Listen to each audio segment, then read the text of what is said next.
doing it. You supposed to be happy you sitting there with Kid L. Why you mad? The Kid L podcast. Rockin' and rolling. JKT Jerm is in the building. How are you doing today, bro? Kid L, what's happening? Where you been? Man, I've been on the grind. For real, on the grind. Yeah. I ain't gonna lie to you. Yeah. I mean, you dropped the track. It's going fire. Yeah. You got Molly Water out right now. Yeah. Talk about that song and the progression of the song, how it came together. Shit, man, I ain't even gonna lie, it's crazy. Cause my life crazy, man. I was in the club and it was some white girls. They was like, hey, you wanna do some Molly Water? I'm like, what? Make a long story short, I ain't end up doing it, but I watched them do it. And then I was like, damn, shit, they start kissing and doing all type of crazy shit. So I'm like, shit, Molly Water got these straight hoes dyking. This shit came together, like. That's how that shit came together, for real. It was off of them, because they just started doing all type of shit, bro. When they got active off that shit, I was like, damn, because I ain't never seen the effects of Molly Water. Like, what the, you know? You ever did Molly Water? I don't think so. So did somebody accidentally put a Molly in your water? I think somebody did one time. One time? I think so. Was you active? I was trying to fuck. I bet you would. That's what happens. They get real wet. They get horny and the shit. They get the shit, anything. Shit, they'll do anything. I remember this one time I was chilling with this girl, and I remember we were hanging out. We already had hooked up, but she did give me water. And I remember when I got home, I said, you for sure put something in my drink. Because I don't feel normal. I feel like I want to fuck more. And on top of that, I felt like out-of-worldly experience. Like, I'm like, where am I, son? I don't even know where I am right now. So I guarantee somebody did it. But talk about what these girls were doing again, man. What was happening? They was doing Give me the rundown, son. Man, they was doing a whole lot of shit. You know what I'm saying? They get active shit, you know. With each other too, right? Yeah, for sure. Yeah, that's where the song came about, because they was active with each other. You know what I'm saying? When I met them, they was just cool. Like, oh, this is my best friend. Then when they got active off that, they turned into girlfriend, boy. I don't know what the fuck it was. So check this out. My thing with that is like, so I've been in situations where I've hung out with like two girls that are just friends, right? Yeah. And I'm like, if I do some shit like that where I make them hook up with each other or like get that situation going, I don't want to end their friendship, because I feel like that shit could end a friendship, right? Is it possible, do you think? No. You don't think it would end it like, oh, No. That was weird that we did that last night? Hell nah. They like it. They like shit. They make memories. It's called memories. You know what I'm saying? You gotta make a couple memories, you know, everything, you know. It happened like that. I got a few memories, you know. Not that I wanted to, you know, it just happened. Should you get a couple memories? Yeah. You know, what's life without those? Talk about the song itself, though, man. So that's how it kind of came together. That's how you got the idea of it. But you release it. It's doing numbers. It released, and I ain't expected to do what it was gonna do. I was locked up for a little second, and the crazy thing is, I wrote it when I was locked up. Half of the stuff, and then I put it all together into one song. So when you were locked up, one of the first memories that came to your mind was that time these hoes got freaky off Molly Water. I'm gonna write that shit down, and then when I get out, I'm gonna drop that bitch like a first day out, but for like lesbians. That's I ain't gonna lie, that's where I really wanted to be a rapper, was when I got locked up, cause it was one of my cellies that was in there was always rapping, and he was always beating on the tables with a pencil and making the beats and shit, and he'd be up there rapping, and then like I'd be jotting little shit down and stuff like that, but I wasn't really like, you know what I'm saying, like that. And he had made up a couple hooks. It's crazy. He made up a couple hooks. He was like, man, when I get out, I'm gonna drop this shit. And it's crazy. I never saw a dog again. I never even seen him again. So like, what year are we talking about? Man, wait, this was not too long ago. So we're talking about the last couple of years, something like that. Yeah. So you weren't rapping too much, like. Yeah, I was, but I didn't have a business side together on it. We was just playing. Like, we'll go to the studio and just I don't even think we was even writing it. We was just talking on the song just to hear our voice. Well, start from the top, man. Start from Baby Jerm. Where you grew up and kind of life until your music career started. Kalamazoo, Michigan, man. Kalamazoo, Michigan. That's where I grew up at. I'm half and half though. My dad from Flint, Michigan, and then my mom from Kalamazoo. Cool. So yeah, so I got like split. What was like the musical influence in Kalamazoo? It's crazy. It's a lot of hot artists. I'm not gonna lie, it's a lot of hot artists in Kalamazoo on the rise. Like ESPN, they on the rise. You know what I'm saying? It's oversaturated, but it's a lot of hot artists. When you were growing up, what were you listening to? Man, Nelly, Lil Wayne. Like I was listening to like Nelly's Lil Wayne, Plies. That's one of my favorite rappers, Plies. Shit, Were you listening to Detroit music? of course. Mm. Of course, that was like where it started, you know what I'm saying? And then like because back then it wasn't a lot of the gangster rap mainstream back then. So that was real separated. Like underground and mainstream was really separated. You know what I'm saying? Now it's like you got these gangster rappers in mainstream and they drop in mainstream, you feel what I'm saying? So shit back then I was listening Blade Icewood, Cheddar Boy, all that was in my tape for real. What were you focused on during that time, like just growing up and when you were going to school and stuff? Shit, trying to be Jordan. I ain't gonna lie, man. I was trying to hoop and stuff, and I realized that was not for me. Did you get far with it? Huh? Did you get far with it? Nah, because I couldn't never keep my grades. Damn. I could never do right in school. It was never like even yeah, I couldn't do right in school, bro. So what were you like, did you get a job or anything when you were younger, or like what'd you do? I ain't gonna lie, I had a couple jobs. I got fired from every job that I ever had, man. Like, a lot of shit I realized early that it wasn't for me. Like, I was like, bro, this shit's gotta be crazy. Like, I got fired from every job that I had, and I only had them for like a week. What job did you get fired from? Man, I was a busboy at motherfucking, what was it, Old Country Buffet. It was like a buffet thing, and that was like when I was like 14, 15. What'd you get fired for? Just not doing my job and not giving a fuck, bro. Like I'm eating shit, you know what I'm saying? All type of shit, like, you know what I'm saying? So like it was just like, you know, being 14, 15, like I was like, man, this shit is not for me, bro. It's not fast enough. I'm not making enough money.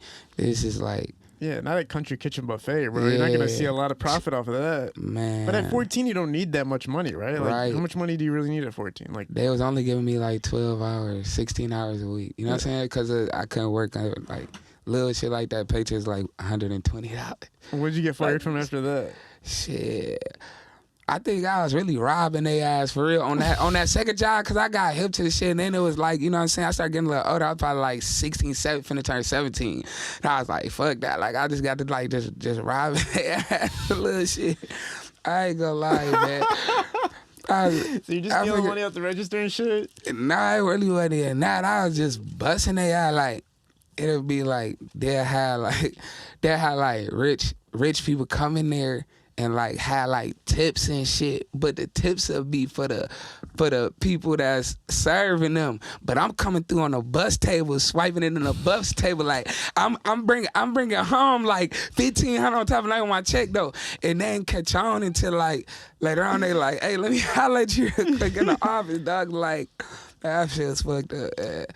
I could have went to jail for that shit. I'm glad they just fired me though. It's just like, fuck it though. Dog, I remember when I used to work at this pizza place, one of the managers was caught on camera like not charging people on the register. So basically he was just like taking orders, taking the cash, but not putting it on the register and making the food and giving it up. He was going federal. Yeah, he was going crazy with it. And they caught him on camera one time, and he just denied it. He's like, well, that ain't even my shift. We're like, we got you on camera, bro. Like, what are you doing, man? But like stealing from work is like scary, because first of all they can call the police on your ass. You get locked up for shit like that. At that point in time, shit, I wasn't going nowhere but juvie, and that's what the thing was, bro. I was like, when I was younger, I think I was trying to get a lot of shit out the way, because I knew because my parents always told me, shit, you go to know your ass go to jail, you know what I'm saying, all that. So I was like, well, shit, I'm young now, fuck shit up. Then when I really started calming down when I turned, but then just shit just be happening. When I turned 17, 18, I started calming down. As soon as I turned 17, I went to jail. Damn. Like, it's crazy. Like, all the time, like, man, I ain't going to no jail because, you know, juvie, that's just juvie, though. You know what I'm saying? You ain't old enough to go to the county. You ain't never been to the county. You 17, you old enough to go to the county. So there was like, my birthday when I turned 17, I went to the county. I was like, shit was crazy. What would you go in for? Some petty shit. I can't even remember. Probably just like some weird ass shit. I think matter of fact, man, some crazy thing. It was a quarter of weed. Because back then, see, weed legal now, but back then, if you got caught with a quarter of weed or like an eighth of weed, that was a felony, bro. Wow. You know what I'm saying? Back then. So the laws done changed so much, bro. I caught my first felony from a bag of weed, bro. Literally a quarter. And I was just buying some weed from some motherfuckers that was hot, and they was really looking at them. So when I pulled over, they thought I was moving some shit. But really, though, I was just trying to grab me some little shit to smoke. They pulled me over some dumbass shit, with the jail for some dumbass shit like that. And I was like 17 years old. I was a kid. You think they're making like an example of you in the crime? Probably, for sure. It was K-Vet that hopped out on me. It wasn't even the police. The what? It was K-Vet. What's that? Like bounty hunter, like, you know what I'm saying? Like, you know what I'm saying? They in vans and shit. They not in regular cars and shit. They like, you know? Yeah. They're undercover shit? Yeah, type shit. That's crazy.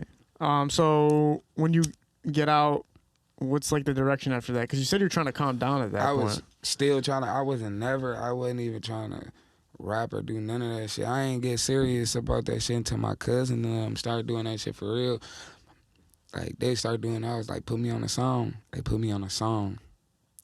Shit whack as hell. You know what I'm saying? They kind of like, they let me rap for like 8 bars. It was like, yeah, like, you know what I'm saying? But then when they was telling me like that shit was whack, because I really knew it was whack, because I wasn't a rapper like that. You know what I'm saying? I was trying to keep up with them for real. You know what I'm saying? Man, it was telling me it was whack, and I was like, fuck that, bro. I started practicing, just getting in my bag for real. Were they successful, or like how far did they get? I mean, shit, they just be chilling for real. They still rap and do all that shit. They just be, they got other motion. They got bags in other places and shit, Yeah. So did they used rapping as one of the bags or a way to promote themselves, I'm assuming, to get to others? For sure. Yeah, for sure. Yeah, rapping has some people, it's just like a strategy. It's like, I don't even, like, some people rap just to promote their t-shirt brand and shit. Like, they don't even give a damn about rapping. Like, I can get this shit out though. Like, people are gonna hear about it. Yeah, for sure. Lil Wayne said the best thing. You know what I'm saying? You can sell anything, you can do anything if it's worth looking at. You know what I'm saying? Anybody want to see anything worth looking at, no matter what it is. Like, niggas, people be wondering why Chief Keef go viral, do 59 million views by sitting in his grandma's living room on Tether. You know what I'm saying? They jumping around, they got dreads, they acting crazy, they making this entertaining. You looking at, you know what I'm saying? They got guns, all type of shit that sell. Sex sell.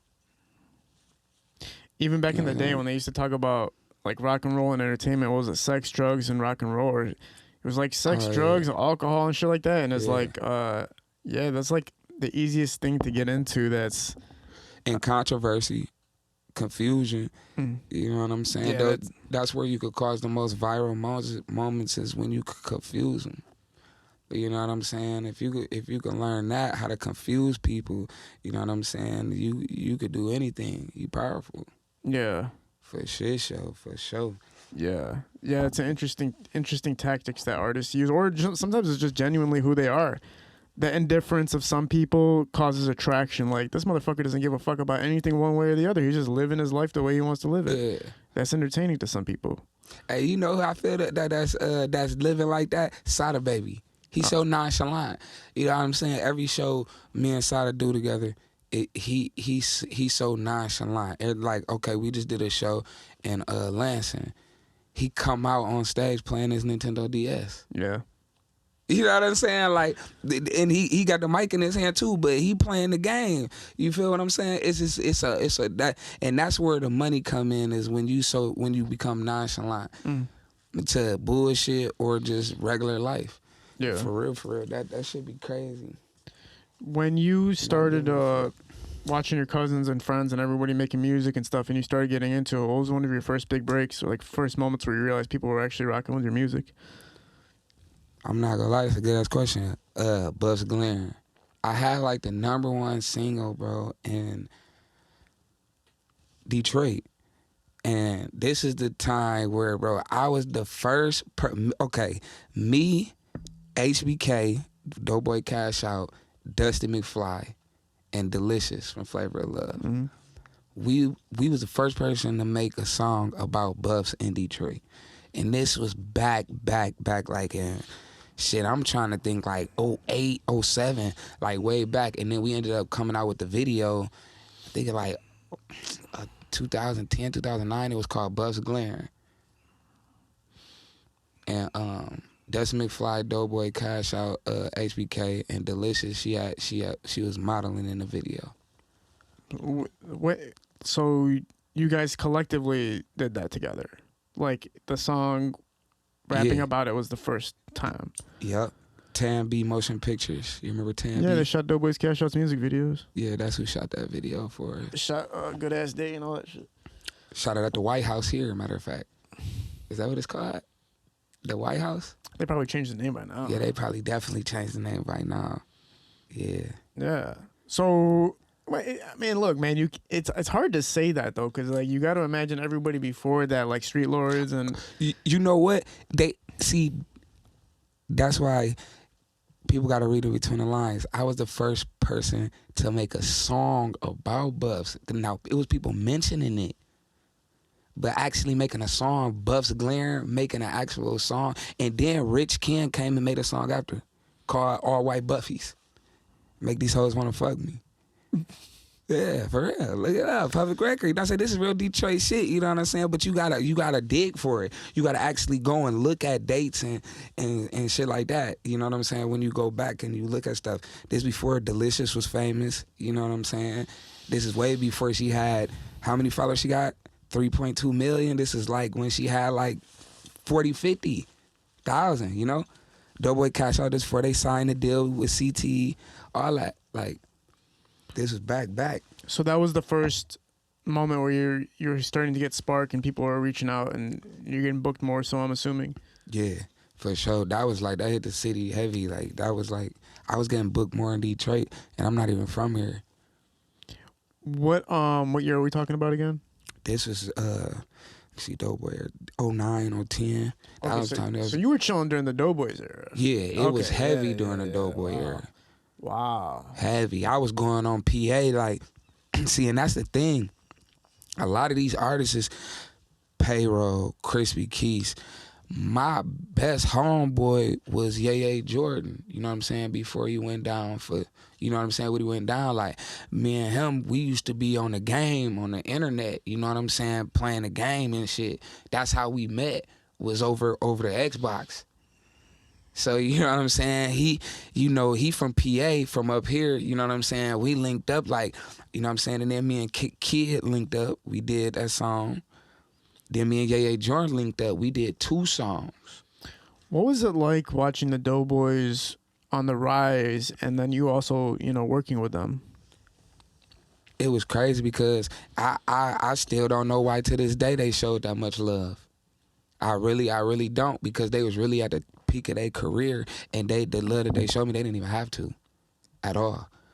Crispy Keys, me and him dropped a song, a video that went #1. It's called Creep. That, I don't know, that like they was rocking with me, and to this day, like we just did a show in Kalamazoo. Me and Kid, we just did a show in Kalamazoo. Like, I see them frequently, and it's always love, like, every time. Yeah, that's pretty damn cool, man. It's like you got to live through the generation that kind of built what is today's Detroit music scene. Yeah, for sure. They were groundbreaking, that group, and a lot of people, even younger cats that don't really look back at older history music, are very, very hip to Doughboys Cash Out and what they did in Team East Side. Even going back to Street Lords and even going back to what Rock Bottom did and everything like that. People are still hip to what they did because it was revolutionary for Detroit music. You put the spotlight on it, right? And then T Grizzly comes out and really, really puts a stamp on it. Man, listen, T Grizzly brought me out on stage. Before, this is crazy because all my stuff is in my phone. You know what I'm saying? I wish I could really show the viewers because I save everything. You know what I'm saying? I got videos, me and T Grizzly, we was chilling. You feel me? He brought me out on stage at one of my shows in Benton Harbor. This is like right when he was at his peak. First day out was out, but it was before it was 100,000. So he was getting booked for probably like 3K, 3,500. You know what I'm saying? He was booked and he brought me out. I had a single that had came out with Band Gang called Damn I Made It Home. It had hit the city crazy. It was me and Band Gang Biggs. We was on there and T Grizzly brought me out and shit. That shit. And then next thing you know, I looked up and shit, he signed the 300. Yeah. That shit was crazy too. Talk about the opportunities you've been offered too with labels and stuff like Interscope. Yeah, man, I got a situation with Interscope right here. Shout out to Interscope Records, man, for real. Like, you gotta work hard. You know what I'm saying? This shit is not, bro. It's not what people think it is. You gotta put the grind behind this shit. This shit, it ain't for the weak and it definitely ain't for the poor. You gotta have some cheese and you gotta put the grind behind this shit. For real, for real. I ain't gonna hold you up. Do you care to elaborate on the Interscope situation, or do you want to kind of go past it? I can't really talk too much, you know what I'm saying, about it on here. But Oh, okay. All we need to know is that there's something in place with Interscope. Most definitely, Okay, that's man. cool. It's so much shit that's finna get ready to come. My new movie finna get ready to come out, Troublesome. That's finna get ready to come out too. That's gonna be on Netflix and Hulu and all that as well. It's a lot of motion, man. That's cool, man. What part do you play in this movie coming out? That's crazy, man. I play the dude that's trying to get the product back from, you know what I'm saying, the people that took the product. We just went around the city really on a rant, like on one, trying to get this product back. So, how long were you like away for? Because it sounds like somewhere along the line you missed a gap of like staying consistent with it, right? Or did something kind of deter you from like being consistent from the start till now? Getting in trouble, bro. Like, for real. Like, I had stopped getting in trouble. Like, even if it's the pettiest little shit, bro. It was just like I was always getting into some bullshit, being caught up in courts and shit, and not being on probation and not being able to leave the city and dumb little shit. You know? Sucks. Like, it just used to suck. And then I remember, because my dad, before he died, he was my manager, and I remember him just telling me, like, you a bad investment. Like, just telling me, like, just straight up, because I was getting in trouble. So it was just repetitively. It was just, like, at this point, it was just stupid. Like, what are you doing? Like, you know what I'm saying? You a jailbird. They was calling me jailbird for, I was going to jail, like, every other week, every other month, bro. But, like, you know what I'm saying? Like, it just, like, I wasn't ready for nothing. Because I couldn't even keep a phone. I couldn't even, you know? I was going to jail every other week. My God, man. It was just stupid shit like that. And then I was locked up. I had my son when I was locked up. So I didn't even get to see, I had both of my sons I had locked up. I didn't get to see neither one of them like born, period. So it was like all that type of shit. It was just little dumb stuff. Then got out, I got a baby, you know? So it was like boom, boom, it was like everything. Man, that must be like too much responsibility at once to... Everything was fucking me over where I couldn't stay focused on nothing. It's like you're at a disadvantage when you didn't have time to be there before and during. It's like when you're not there until it happens, it's like, oh, here's a new level of the game for you, like a new difficulty for you without any like warm up, you know? But when I start seeing people liking my music, I think that's when I start like trying to be focused more on my music. Cause at first I was just making music and then nobody know who I was. People wasn't fucking with my music at all. They wasn't fucking with my music at all, period. Like I remember I used to be begging DJs and shit like, play my shit. Like I couldn't pay nobody to play my shit. And it wasn't even that my shit was bad. It was just like, I don't know, maybe because I grew up in an era where we would get out on the block and we would sell our own CDs. And we would be out. I would be out there in my hood with a backpack with 1,000 CDs in my backpack out there, hey, flagging people down the middle of the street like I was a bum. And then I remember one day a dude walked up to me and said to me, "Bro, this you?" I said, "Yeah." He was like, "Bro, don't ever sell your own CD, bro." And I looked at him like, "What?" I'm like, "Man, I'm here trying to get some money. Like I'm broke. You know what I'm saying? I'm not even asking people for a certain amount for the CD. I got 1,000 CDs in my backpack. Give me $1. You got 75 cents in there? If you got 75 cents in your change, here, give it to me." You feel what I'm saying? Because at the end of the day, I was going home with a rack. Even if I sold every CD for $1.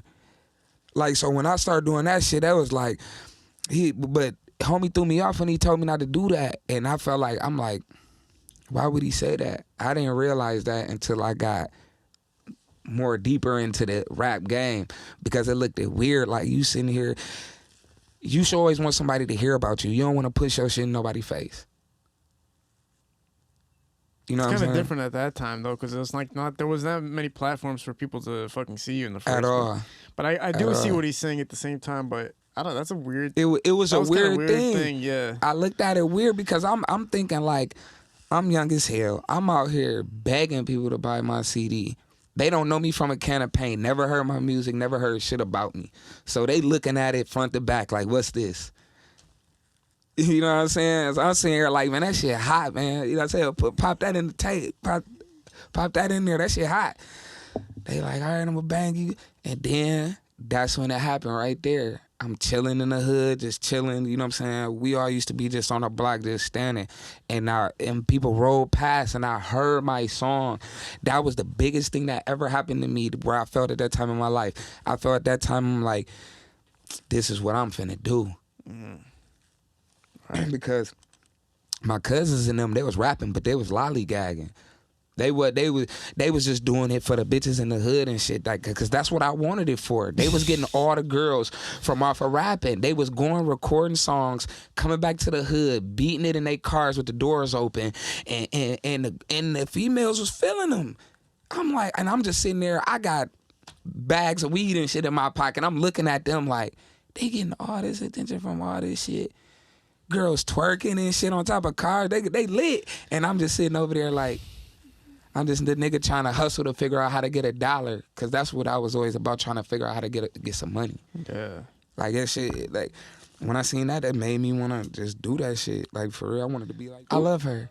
Which is that? Who's London? London Charles. That's delicious. That's her real name? London Charles. You got to talk about that. Go to her Instagram right now. Go to her Instagram, London Charles. Listen, I love her. I was the first. Is we online right now? We on? I'm the first rapper ever in Michigan to kiss Delicious. Ever. I'm the first rapper in Detroit, in Michigan, period, to kiss Delicious. How do you know? Because I'm in love with her. What do you mean, how do I know? Give me my phone real quick. Give me my phone. Yeah, I'm going to catch it. Ski. Okay. So. You said, how do I know? Cause I got the picture. Let me see. I'm the first rapper. You know what I'm saying? I'm the first to ever kiss Delicious. Let me see. Bring this up real quick. Oh man.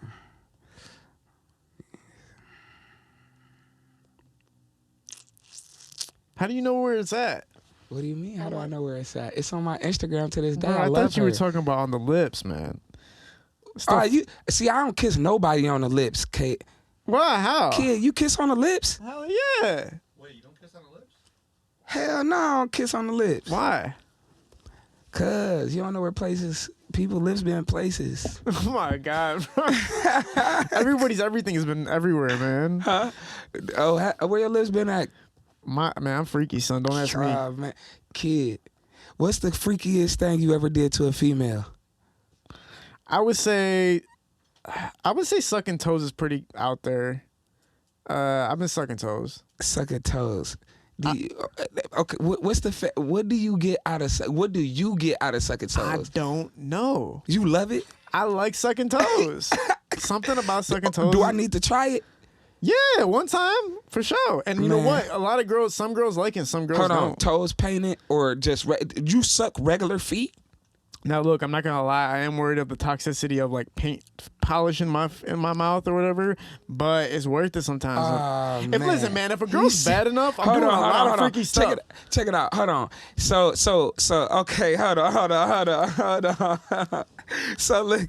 So it's any feet. Not you don't discriminate. You like feet. You just love feet. No. I don't just love feet. If the girl is fine enough and you're going at it, you know, when you're going like, you know, her legs are up here, it's like, why not? It's right in your face. Like, might as well suck on it. But some girls like it and some girls don't. Some girls is like a super turn on to do it. You ever suck feet in the dark? You should take that call, man. Nah, I'm asking you. Hey, look, I'm asking you. Have you ever sucked feet in the dark? Be honest. Yes. Okay. Do you know what that feet look like in the light? No, I don't look at the feet. I look at it's the girl, not the feet. So she can have corns. No, I don't.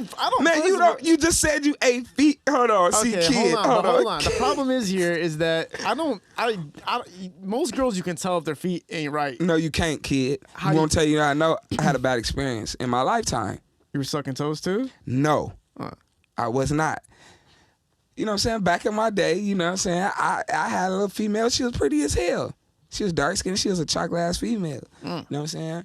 Now you would think that her feet would be pretty. You know what I'm saying? She got pretty skin and all that. Bro, I ain't know she used to play sports.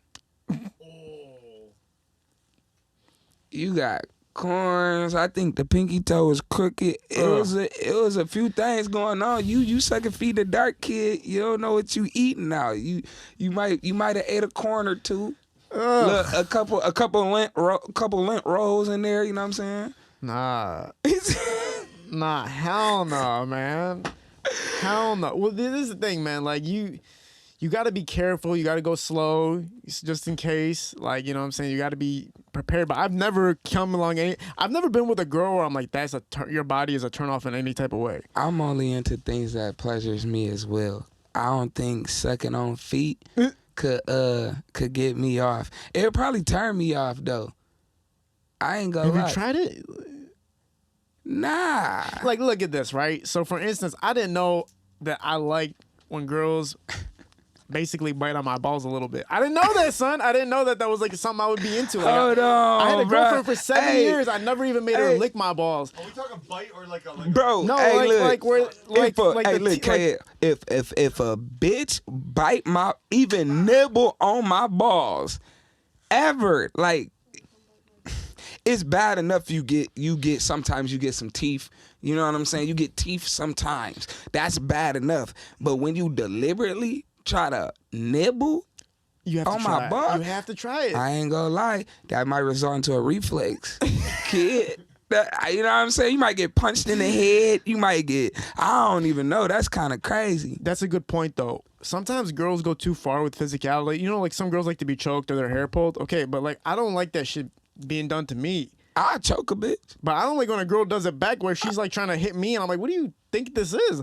And look, the uglier the girl is, the less she can do to me. Like some girls like that, like if she's not that good looking and she pulls my ear, like why are you pulling my fucking ear, son?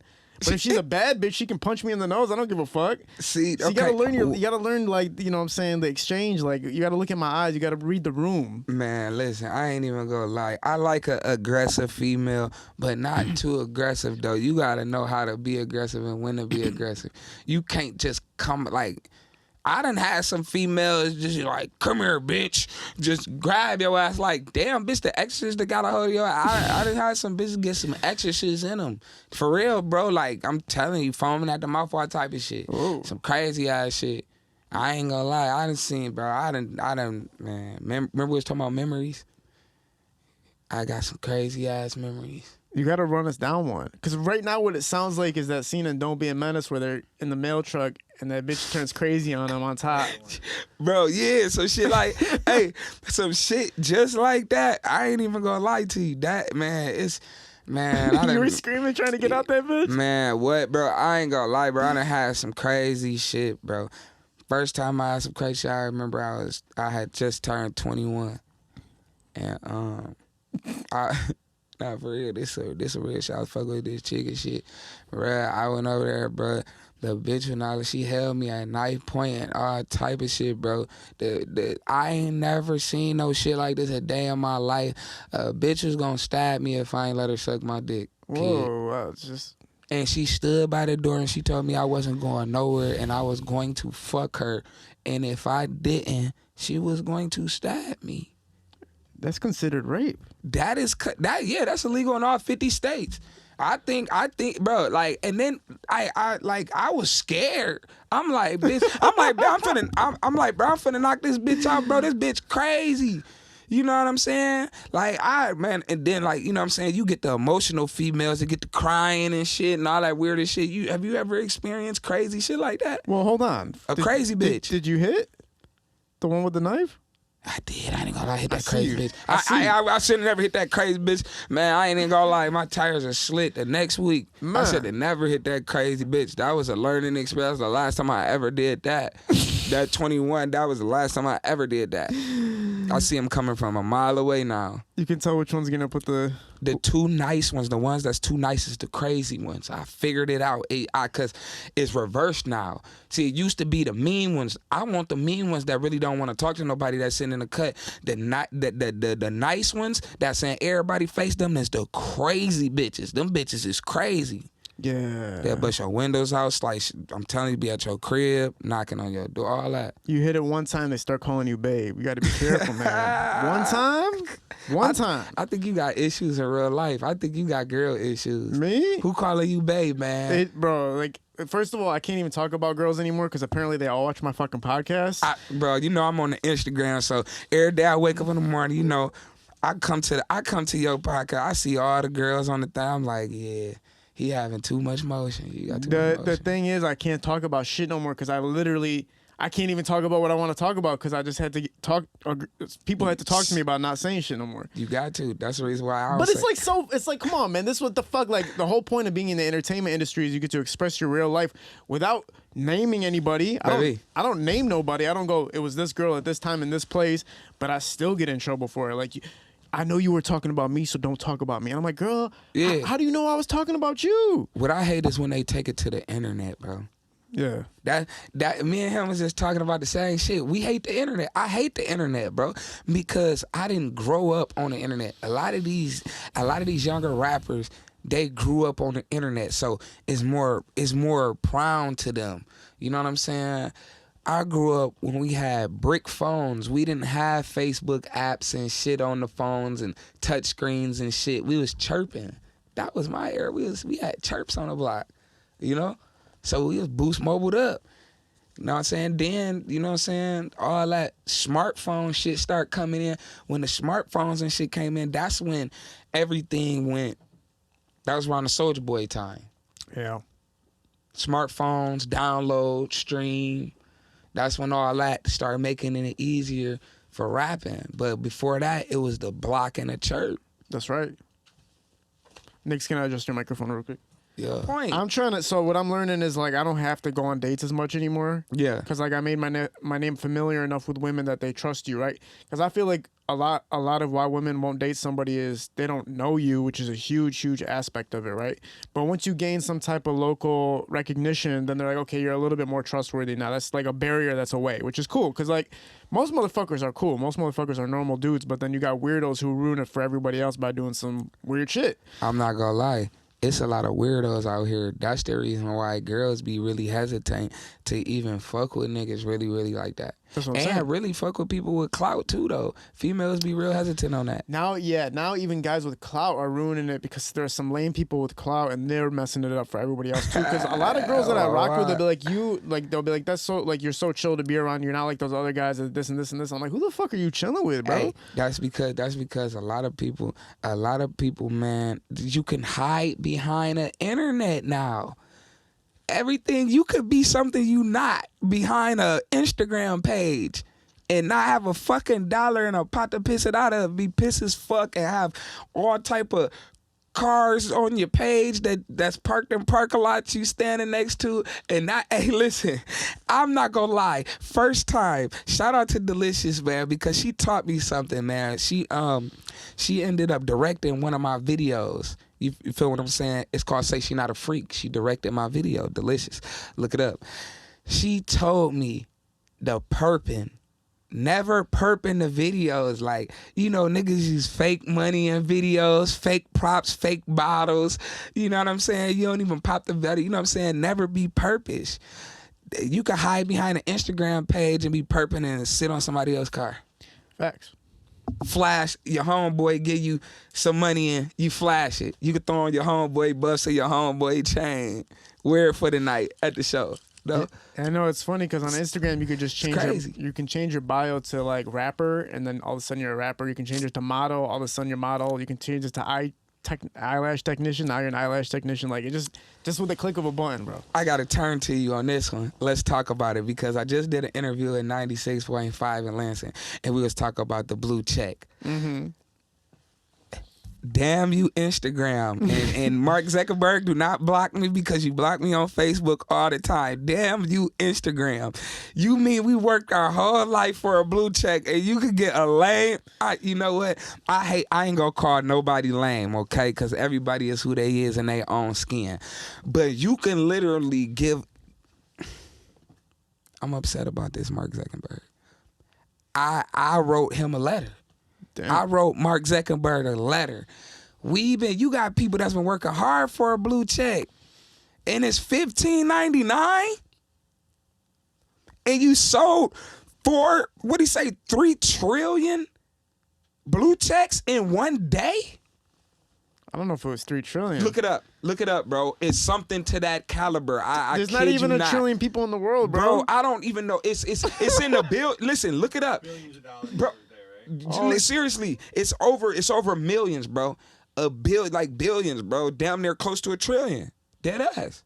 Okay, so it's in the billions for sure. For sure, over billions. Which is kind of crazy, because it's like in a day. But I don't even see that many blue checks for real. I know everybody has access to it, but I see some, but I'm not seeing as much as I thought I would. You don't have that many lame people on your page, I only follow 400 people. There you go. Yeah. Now you got a person like me. See, I started from the ground up, so even if people go to my Instagram page, they know all of my shit is organic. I follow 7,000 people. Damn. Yeah. So your timeline is like, is it annoying or is it just easy for you? Bro, it's really, it's all, man, I've been grinding for so long. All of these people that I'm following is who I met in person or for years and years and years. Just people I met in all different types of cities everywhere. And I follow back. Like, a lot of people, I be out of state and shit, and they be like, hey, you go follow me, Jerm? Follow me. And I be like, yeah, I'm going to follow you. They're like, bro, you go follow me back? They even want to see my phone sometimes. Like, they be on that, because a lot of artists don't follow people back. Yeah.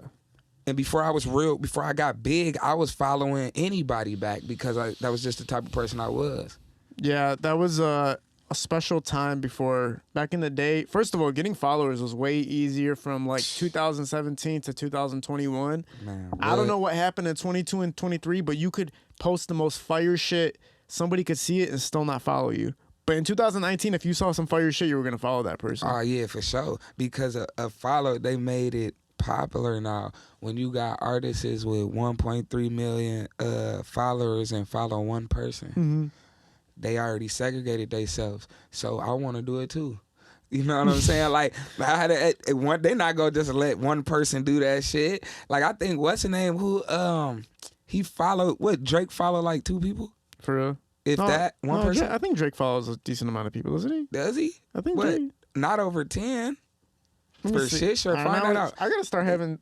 Cause I'm not gonna lie, bro. Like, these rappers, everything like Champagne Poppy, right? They simplexing everything to make everything. Nah, he's following. He's chilling. He's 2,976. He following 2,000 people. Eminem follows 0 people, except for I think maybe his daughter, but I don't even think he follows her either anymore.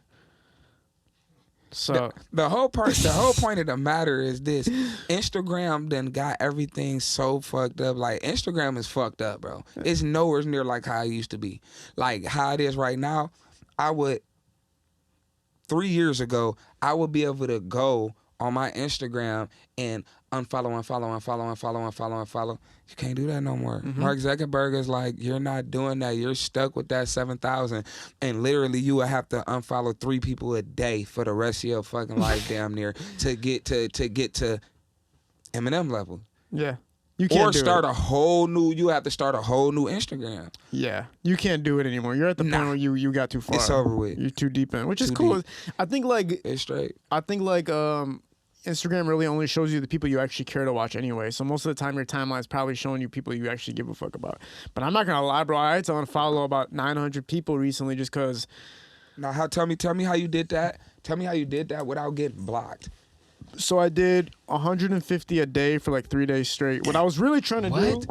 They still let you do that right now? Yeah, you can do about 100, 150. I was trying to unfollow everybody except Cash Doll. I was gonna make it where she was the only person I followed. Yeah. But then yeah, I did get hit with that limit shit. Whereas, like, if you keep doing this for shutting your shit down, I'm like, all right, fuck that. Yeah, they hit me with that shit today. And they tried to block me today, and I'm like, damn, I'm on an interview with Kid today, and they want to block me on Instagram. Yeah, don't fuck around, man, because Doughboy Clay came onto my podcast. Yeah. The same day he got my podcast, his Instagram got deleted.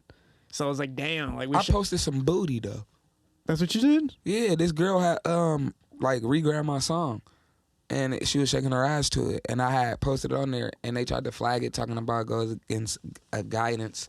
Some shit, man. Yeah, you can't play around. But listen, man. That shit is over crazy. No nudity, no harassing. But you could scroll down and see all the ass in the world, kid. They get money for showing their ass on Instagram. But let me or you post some shit, we going against guidance. See, that's how I know it's rigged.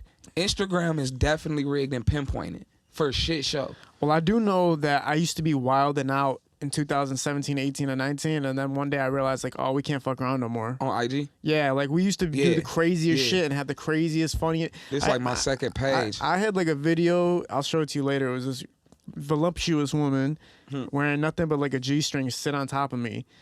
And nowadays, I would not post a video like that anymore. Yeah. Even though it was such a fire-ass video, now I would not post some shit like that because I know they're going to flag me. Oh, yeah, they going to flag you. Yeah, I'm not fucking around. That shit. People are losing their careers because their Instagrams get shut down, bro. Man, when I seen them take Boosie shit, I knew it was going to be like that. They took my nigga Boosie shit, and his shit had like 4 million followers. And they ain't never give it back. He had to start from the jump. Just think about all the connections and all the people that you got on there. And then you wake up one morning and you can't even log in. Bro, I will be devastated. Hey, Mark, I love you, man. I appreciate everything you did. I appreciate everything you did for me. You know what I'm saying, Mark? Don't block me, please. Because he literally blocks me every week on Facebook.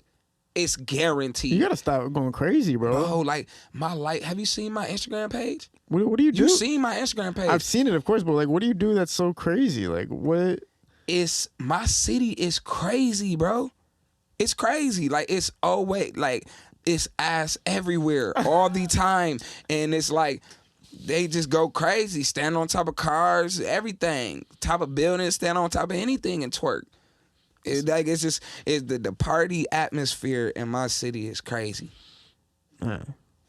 So every time I post what I'm doing and my lifestyle, they block me. It could be the littlest shit. Like, I look on there, dog post a whole bowl of weed on there. All type of shit. I post a girl shaking some booty, I'm blocked for 90 days. Yeah. He on there posting all type of shit. Yeah. I can't do shit. I don't know why. Yeah. Mark don't like me. What's been some of your newer projects coming out? Now listen up. Got some shit coming with Skilla and Steve the Stoner. Steve the Stoner trying to make him have a comeback. That's my guy. He was locked up. Oh, he was locked up? Yeah, this whole time? Locked up. Yep, he was locked up.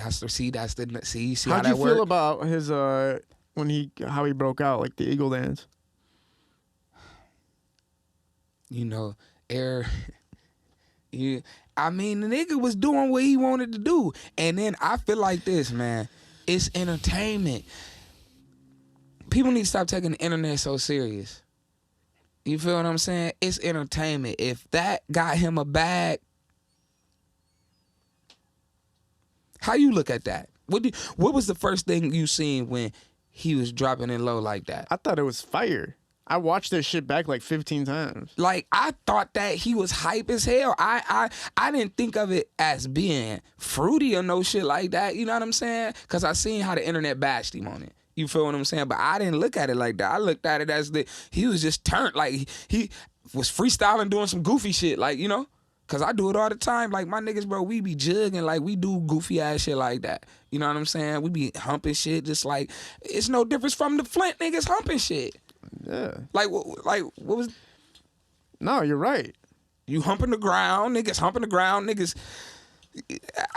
I don't know, because you can't. That's the contradiction when it comes to rappers.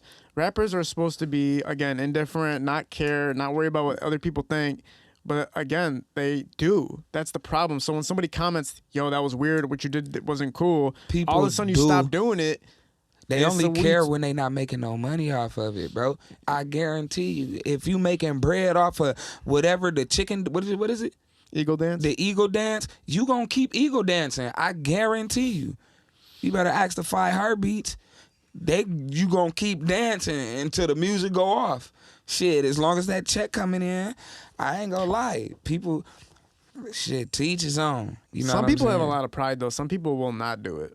Nah, like me, I'm not gonna do it. I got paper. I'm not doing it. I'm not doing it. And that's just to each his own. I'm just not gonna do it. First of all, my knee gonna give out. I felt like I can't. I was trying to figure out how he did it. Real talk, bro. That's some strong legs. He got some strong legs to be able to bounce it. Like, bro, I swear to God, I think that I'll go down and won't come up. I'ma just stay there. My shit go give in. Like, I can't do all that. I'm kind of like, I'm slow road. You know, another problem with the way with what people had with it was he having money thrown on him. That was another problem. He got money thrown on him? That's when he's doing the eagle dance. There was money, like people, his boys were throwing money on him. Like, that's like a dancer type thing. That was another issue with it that people saw. I didn't see that. Yeah. I never saw that. Yeah. I'm pretty sure when he does the eagle, when he drops down, they start throwing money all over him. I thought he was throwing money up in the air on himself. Like, was he? when he doing no, I think, it, some, I think I that's think what somebody it was throwing money at it. What's up, Nick? We're bad jokes. Let's take a quick breath.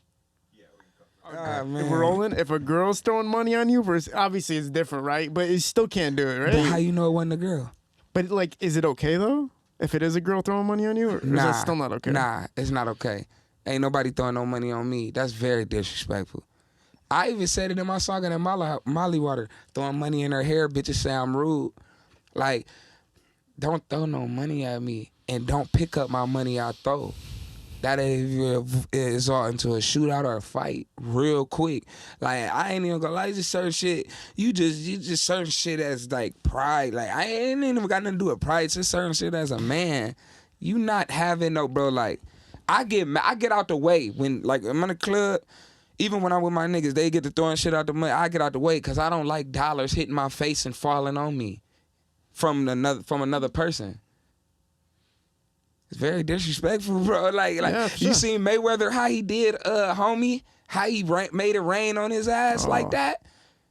Put it in the thing, bro. He made it rain like 10,000 on this man, bro. While he was sitting down, it was so disrespectful, bro. I'm not even gonna lie. That shit would have made me really turn up. And I'm talking about he threw so much money on this man, bro. I was just looking like. Not on Conor McGregor. Yes, on Conor McGregor. Bro, he threw, bro, I ain't gonna lie, I think he threw like 250,000. Look, you gonna see that shit. That shit was disrespectful as hell, bro. You get $250,000 through on you, bro. Over crazy. I thought it was some random did it, cause like Floyd Oh, Mayweather he doesn't even get up. He doesn't even get up though. Bro, of course he not, bro. But what else you gonna do? Look how he doing him. Oh no, that's bad news, Bro, Bears. we cut it, right? We cut it? Yeah. Oh, we rolling? No, You gotta roll. see this shit, bro. All right, I'll That put it on the shit screen. over crazy. I'll put it on the screen when I edit the. When I Hell put yeah, together. bro. That's it. And then, like, I've been in the clubs entire, like, we done been bad and bougie. I done been with a couple of my niggas, you know what I'm saying? They throwing 5s in the club, 20s, 10s, all type of shit. And then you see, like, it don't even be no broke niggas. It just be like, whoever, like, you see some niggas picking up your money, like. Man, I remember a long time ago, it was me, Scoob, and Skillet. It was like I forget why we were there, but we were at the club and they were performing and shit. Yeah. And I remember one of the guys who picks up the money, one of the club guys that picks up the money from the girls and stuff, like he barely like was trying to get Skilla out the way, just to do his job. I remember like he barely touched Skilla, bro. You already know. Skilla knocked him out? No, everybody but Skilla grabbed this, drag. It's all on camera. Oh, yeah. Drag, taking this guy here, taking this guy there. He said everybody but Skilla. Yeah, Skilla was just watching. And then I just remember I was like, oh my God, man, y'all take the club like, this is serious shit. So somebody threw some money? What? No. It was the guys who pick up the money. Yeah. It was one of the guys with the referee jersey on. Yeah. He nudged Skilla out the way to pick up some money. He was like, Skilla, I got to pick up this money from the girls. He just touched Skilla. And all of a sudden, everybody around him was pulling this referee here or there, throwing him on the stage, punching his ass. It was all on camera. It was fucking crazy. I felt so terrible for him. I was, this motherfucker's just trying to do his job, bro. It gets sticky like that. Shit. That's why you gotta ask, bro. You can't just be walking up on niggas. You can't push nobody out the way and then say, can you get some money? You already violated. Yeah. You know what I'm saying? You gotta, hey, could I Can I do my job? Is it you have to hell ask? yeah. Damn. It get like that because you gotta understand, artists is paranoid. I'm paranoid, man. I done almost shot a couple motherfuckers by, oh shit, like, but just playing in the hood. Like, we be just, like, niggas just be playing in the hood, come and knock on the window real quick. Like, you can't play like that with niggas that's paranoid or been shot at and shit like that or shit that happened to them. Man, I was delivering pizza like 8 years ago, and I went to this trailer.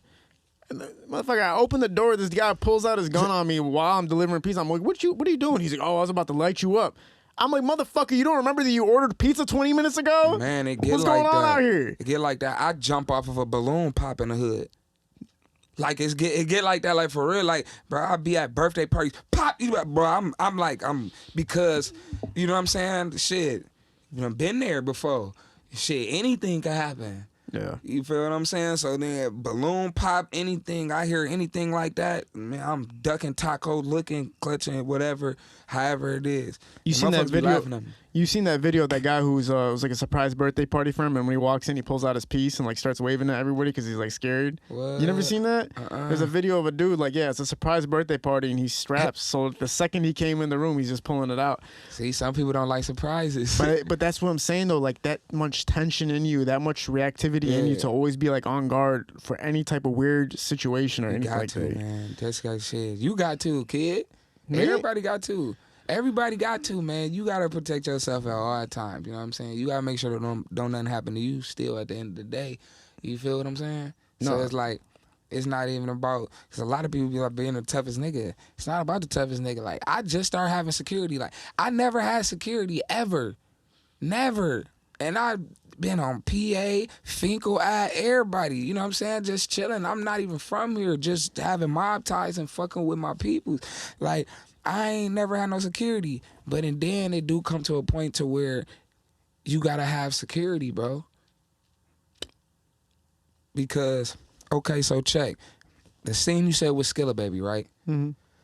What if the dude that was talking about let him bend down close to Skilla and get some money? What if he was a nigga that was trying to sneak or be on some bullshit? They don't know you. Don't nobody know you, dog. You doing all that reaching and boy, you know what I'm saying? Like, you can't do that. That's like if you're getting served a dinner at McDonald's, or like for whatever reason the register girl brings you your food and you start flipping out like, who the fuck are you to come up like? Nah, your case was different. Listen, you know what I'm saying with the Pete's case. I'm telling you Know what this. I'm saying? I'm telling you, you're right though, because it's like, I'm not gonna lie, I've been getting like that a lot lately. Like when I'm walking around to places I don't know, I am starting to be like, why are you walking like that towards me, bro? You know, chill out. It's like, relax. Why are you walking got a face like card, bro. And then when you got a face card, it doesn't, you will get a weirdo. He might not even be confrontational or dangerous, but he trying to go viral off of your clout. He just want clout, just on some weird shit. You know what I'm saying? That happened to me just recently. There was See? a person that went on I mean, I shouldn't even be talking about this, but fuck it. Right. There was a person who went on live and he was saying crazy stuff I about seen him. that. You seen that? Remember, I was telling you, I was speaking on that. I seen that. And he talking about what you know about the culture and all that bullshit. No, You talking not about that guy. Not that guy. This was something that nobody even seen this video unless you were on the live. But there was a person who was like, "When I see you, it's on." And I'm like, "Come on, man! Like, what type of time, bro? Do you think I'm out here That shit weak as hell. trying to square up with somebody? Like, I'm not that type of person. Like, I don't care to fight anymore. I've been through all that. I've done all that. Yeah.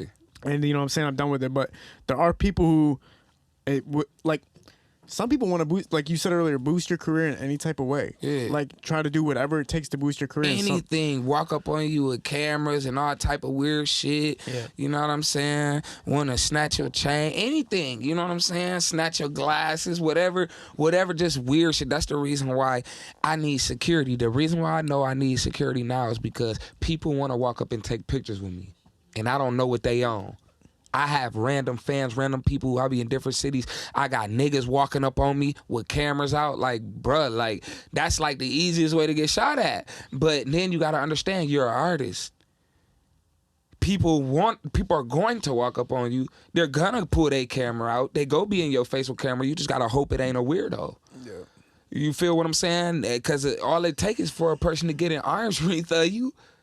Then it's either protect yourself or get fucked up. You know what I'm saying? So you don't even want a person to even get in that arms reach of. That's why whenever I'm in a show or anything and I'm in where people or whatever, however it is, I make sure I'm in a circumference to where my back is against something and I can see everything that's going on in front of me. And if people is walking up on me, I make sure like, yo, I'm checking before they even get close. You feel what I'm saying? Like, what up, though? You know, I'm checking temps. Because you never know what nobody on. And then sometimes, I mean, well, all the time, I ain't had an incident yet, but, you know, it's all love. Like, oh, man, come on, can we take a picture, you know, type shit. But you got to be cautious, bro. Yeah. Shit. No, that's facts, man. That's 100%. I had motherfuckers following me in the mall, bro, for like 20 minutes, bro. And I'm at this point, I'm like, man, what the fuck is they on, bro? Like, you know what I'm saying? Like, bro, like, we taking mops to the mall. Like, it's that serious. Like, we can't lack like that. Where I'm from, see, my city is like a Detroit, a smaller Detroit, which makes it worse. You feel what I'm saying? It's high pace, high speed, murder rate. It's like number 3 on the most dangerous cities in Michigan. Wow. So, you in Kalamazoo, you gotta be on point. Like, on point, because if you beef with somebody, you gonna see them. If you had a problem with anybody from 2004, 05, back in the day, you gonna see them again. You know what I'm saying? Now, whether if they about that life or not, that's on them. But the thing is, like, that's how people die in my city. Like, it's so small. So, like, you got to be on point at all times. Yeah. You got to take it to the mall with you. And, you know what I'm saying? Take it out to dinner with you and you with your girl and shit like that. Like, you not just going out. Like, you get P&B. Like, no, like, you feel what I'm saying? Look what happened to P&B. Rock, rest in peace his soul. He just out with his girlfriend trying to eat some waffles. Nigga come up on him, try to take his chain. He ain't going. At the end of the day, he got pride too. Everybody got pride. Ain't nobody going, right? Now he dead. Yeah. That's like an XXX, like that was the same thing. It's like he just didn't give it up. Yeah, but even if he probably would have got, they probably still would have killed him though, because it's just so much hate. Like, people, like, you gotta understand, you're dealing with a straight up stranger. The motherfucker that's doing that to you don't even know you. You feel what I'm saying? So at the end of the day, he don't care about taking your life. You less than dirt to him. You feel what I'm saying? In front of your girl, broad day. Yeah, that's I was there one time. I didn't get nothing took from me, but I remember one time I was with my ex-girlfriend, and I remember this time this dude had checked me, and I remember backing down at one point, and I remember she never looked at me the same after that. This was like 8 years ago. You got it. And I was like, remember Kevin Hart when he said he never looked at his dad the same way? Like, I was like, oh shit, I can never do that again. Like, you can never back down. But at the same time, fuck that bitch. Shit. Like, you know what I'm saying? What happened? What was the scenario? Like, the scenario was, cause she basically, nigga, hey, listen. Back down and catching a nigga another day, ain't nothing wrong with that. Sometimes if you outnumbered, it's one thing being tough and then it's one thing of being a dummy. I ain't no motherfucking dummy. You feel what I'm saying? You could be hey, listen, tough niggas is dead or they in prison. Only smart people stay alive and stay out the way. Cause it's people that'll sit in shit because they want to be tough. I ain't sitting in no shit. Honestly, if I see shit going left, I see shit ain't looking right, I'm gonna get up out of there. And if I can't control it, I'm gonna blow something down. But at the end of the day, you don't want to even lead to that. You want to peep it before it even start and get the fuck up out of there. Yeah. You feel what I'm saying? Like we not playing no dumb roles. We not doing the dumb road thing. Sit around and wait for a motherfucker to get you or be on some tough. Nah, we not doing that. Notice it, get up out of there, catch a nigga by yourself on a whole different day. Oh my God, man. We're on two different types of time, but I understand what you're saying. Kid, I'm not like a catcher. But you might come across. I'm never gonna be that guy that's looking for somebody. I'm never gonna be that motherfucker. I get why. So if somebody do something to your family? No, that's different. Well, that's a whole different story. Well, that's what I mean. But we come from different like backgrounds. Like I don't come from a background where like that's a thing that is a norm. That's a super, super rarity that ever happens. Well, you just had a person say that they was gonna fuck you up when they seen you. Yes. So I'm still gonna go out. So okay, so if you see this person, I'm gonna walk up to him and be like, "Let's talk. You want to squash this thing, or do you want to? do you want to? Hold on. Yeah. You done already played the dummy, kid. You gonna walk up to a nigga that say he gonna fuck you up when he see you. First of all, if a nigga tell me they gonna fuck me up when they see him, and I see him before he see me, kid, you know what? See, you gotta say he needs security. Hey, we gonna get kid security. Listen, first of all, you are a rapper, okay? I'm not a rapper. Kid, you're an entertainer. You're in the same league that I'm in. Don't ever think. It's like I'm like Jimmy Kimmel and you're like Will Smith. You know what I'm saying? Like type shit where it's like you can't compare the two motherfuckers. Like if somebody has a problem with Jimmy Kimmel, you can't square up to Jimmy Kimmel. So why are people trying to have conversation with you? I think what happened was the person knew that it was getting a lot of attention what he was doing, so he just kept going. So you think it was a dud? He ain't really. No, not only that. Like maybe I think in person it would be able to be squashed. He threatened your life. Not life. He basically. I can't talk about it too much for real because it's gonna kind of reignite it. But basically, the situation to me was this person is using me for whatever attention he needs at this moment. And if we actually do meet face to face, it's a conversation away from ending. It's a conversation away. From ending. I'm not the type of person. My ego is so big that I'm like, nah, fuck that. You said that. Because I'm not trying. Bro, I'm trying to go have fun, entertain, be a part of the culture in the city. And I'm not that's trying what to it's go all out and be like about. looking around my back. But you live in a different type of life, bro. Like rappers live a different life no matter what you say. Part of the attraction of rappers is that their life is kind of dangerous. Like they live kind of like a barbaric kind of like, all right, man, your life is kind of on the line. That's why women find rappers attractive. That's why people find it attractive. But I'm not a rapper. I hate this rapper life. I hate it, bro. I hate it to a passion. It's something, and I was talking, I spoke about, I hate this life, bro. I don't care how much money it make me, bro. I hate this life, bro. It's not a lifestyle I want to live, to be honest. And the motherfucker like, bro, is you crazy? Like, bro, what is you, bro? Like, you number one artist in your city. You got all this shit going on, and you don't want to be a rapper. No, I hate the lifestyle of a rapper. Having to watch your back, having to always like be on point, having to always, you gotta move different. It kind of fuck up my whole lifestyle because before I wasn't moving different. I was moving how I wanted to live, and I was living my life. But now I'm living other people's life. Like I gotta live for them now. You know what I'm saying? I just hate it. Everything in life is dangerous when you're a rapper. Going to shows, getting booked in different cities, getting booked in shit. You might get booked in Baton Rouge. You might get booked in the slums. You gotta go. Like it's what you gonna do? You gonna tuck your chain? You gonna tuck your dick in? Nah, you gotta strap your nuts on. And it is what it is. Like, you know what I'm saying? I've been in the most dangerous, parts of Atlanta, bro. Zone 6, doing shows, bro. Like, I was nervous, because you going into, you can't bring enough people. You can't have enough security when you out there like that. You know what I'm saying? You can't. They come into the club 40, 50 deep, mobbed up. You can't, you know what I'm saying?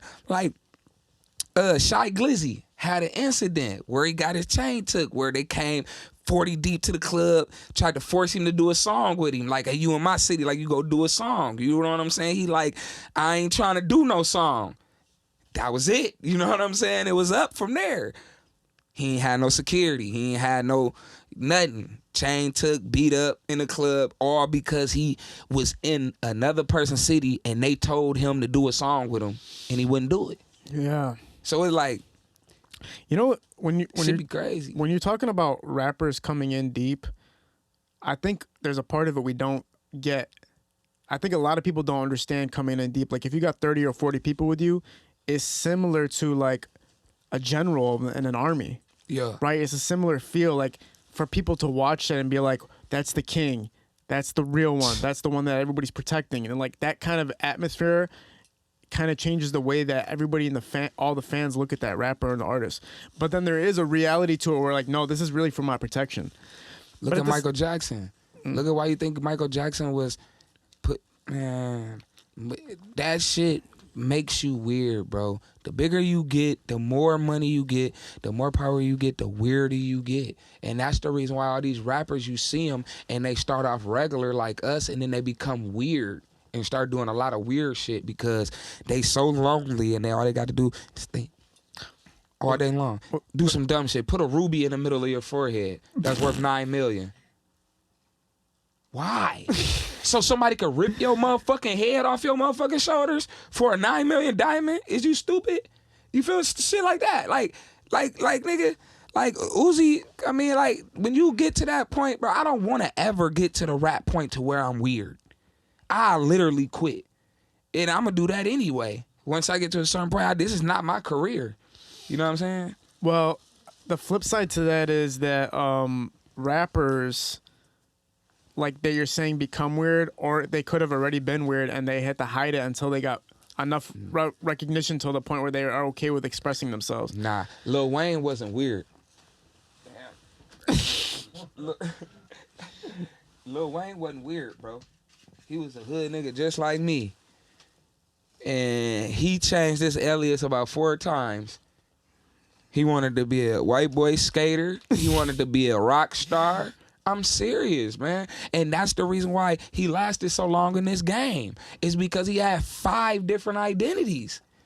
He switched himself up 5 different times.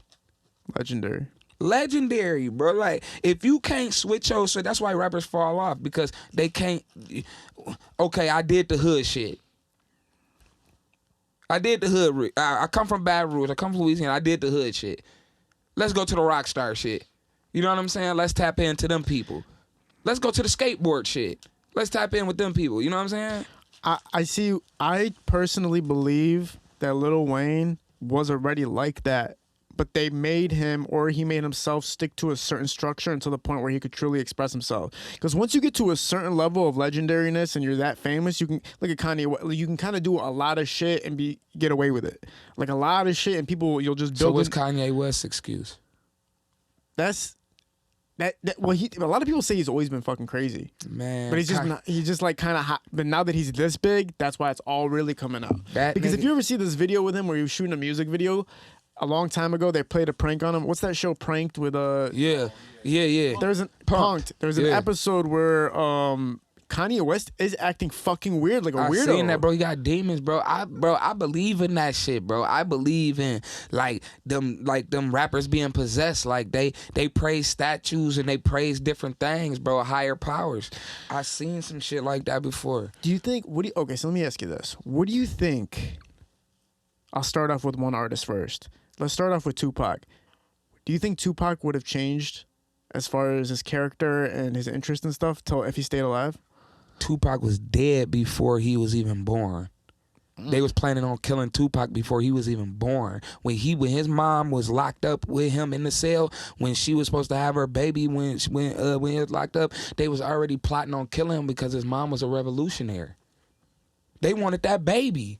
They wanted to kill that baby in there. So Tupac was just good as dead before he even came out the womb. It was just so crazy that his own people had to kill him. Because the government was somebody was going to kill Tupac before he... Cause he was destined for greatness, bro. He was like a Martin Luther King of our time, and his mom was setting him up. She knew what he was gonna be before he was even born. He was a king. So you know what I'm saying, with having that type of stances, and we talking about back in the Black Panther days, shit was way different. It was literally white people and black people. Them white people wanted Tupac Shakur dead. He was dead before he even came out. No cap. So you're saying the type of person he was, it's not even possible. Okay, what about Biggie?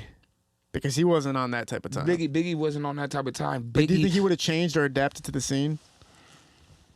No, because he was gonna die anyway too. Because they was gonna make sure that he died. Because they was gonna put him in so much shit just for clout. They was making Biggie do shit for clout. Before that he who passed shot away? you? Oh yeah. All that Yeah. shit, man. You know what constructed that? Puffy. Mm-hmm. Cause he want that money. Everything. Why was you even going back? You shouldn't even have went back to Cali. You know you shouldn't have go back to Cali. They said they was gonna fuck you up if you come back here. You know what I'm saying? You out there doing the show, you got fucked up. But why did you go do the show? Because you had to. You go get them bands. You know Puffy wasn't playing, nigga. He needed that bread, nigga. What? This is 40,000. Boy, you better get on that plane. I don't give a fuck who's saying what. We finna do this show and come back. He ain't come back. Biggie's death was so, like, Tupac's, I kind of, like, like, you could see how it was an out-of-control situation. Like, he just had left the fight. Everybody's adrenaline's running. Everything's going crazy. He's in a car. He's solo by himself. He's still talking to everybody he's passing by in cars. Tupac, man. Talking to girls.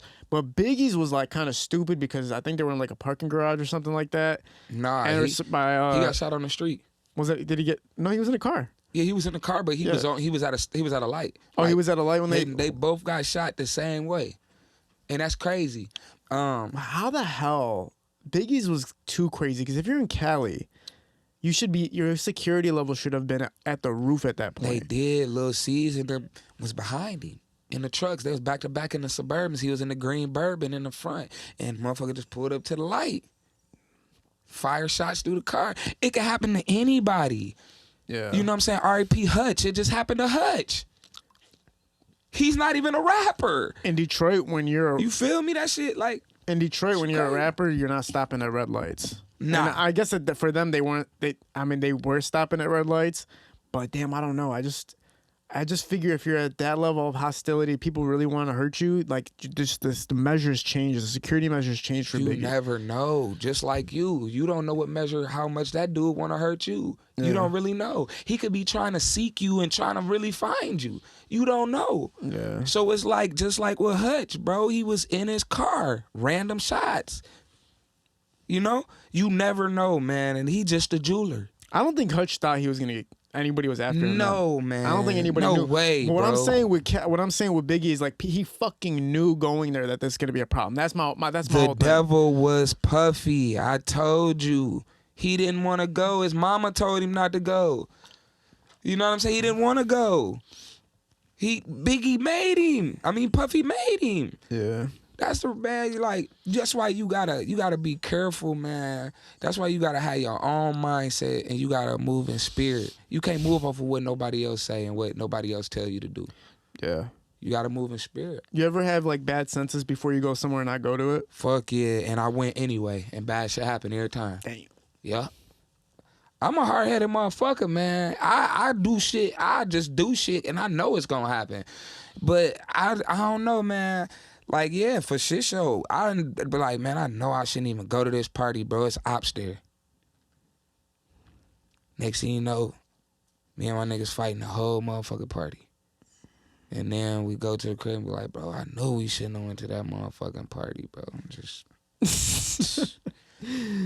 dumb as hell. This, but it happen every time, man. Every time I've ever since not going to a party, shit's went down. So I don't know what it is in me, but I'm like, I'm not going to that one. And I just know it and the shit goes. But I have been to stuff where like shit's been bad either way, but there's some times where I've been like, I'm not going to that. And I was right every fucking time. I think it's a problem with you gotta party with people that's on your level if you go do it at that type of stanchial. Because if you, okay, I'm gonna take a prime example. Migos, R.I.P. Takeoff. They wasn't partying with people at their level, bro. Y'all millionaires, bro. You around some dusty ass niggas that shooting dice for a living, bro.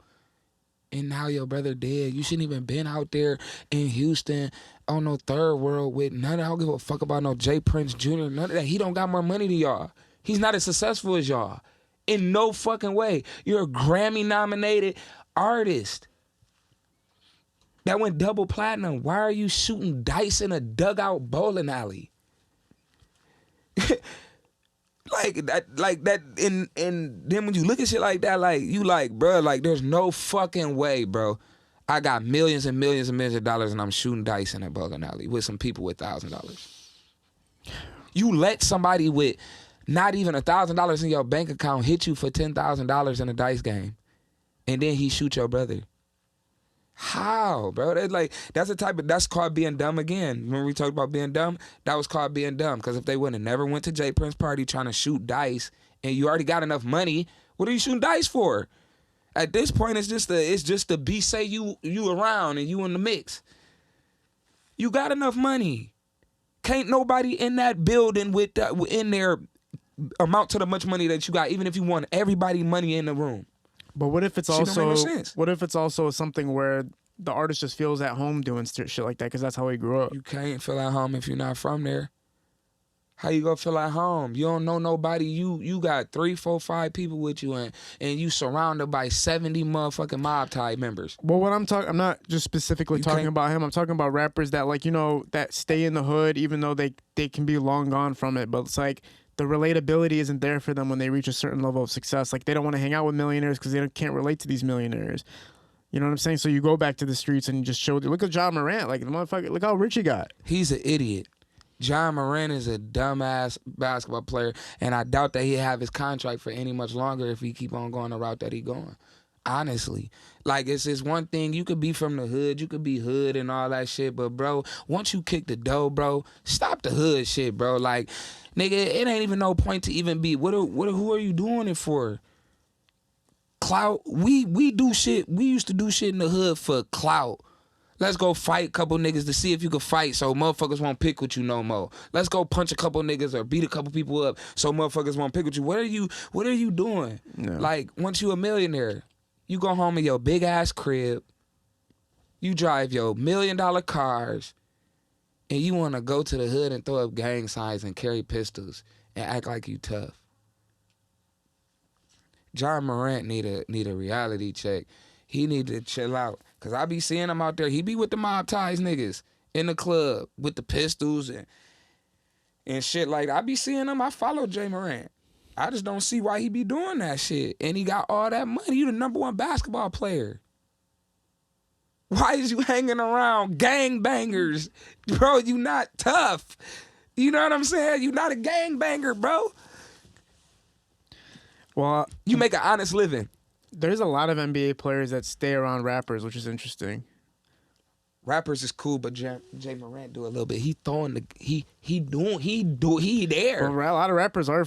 I mean, a lot of rappers are fucking. You know what I'm saying, affiliated with. I'm not a lot, but there's some that are affiliated with stuff like that. And I bet they is. There's a certain type of. I don't know. I still don't know what it is. It could be, again, relatability. Some people it's access, right? Like, you can't move around the city the way you want to move unless you got people tied with you. Like, if I'm not walking with these dudes, even if I am an NBA player, I'm not safe unless I'm with them. And they're going to do that for you because they think they're going to gain something from it. That's when I'm stopping rapping right there. That's when I'm done rapping. I quit. That's when I'm done. When I feel like I got to get a approval from another nigga to go to another city, like that shit, I'll never check in with J. Prince. Ever. Never.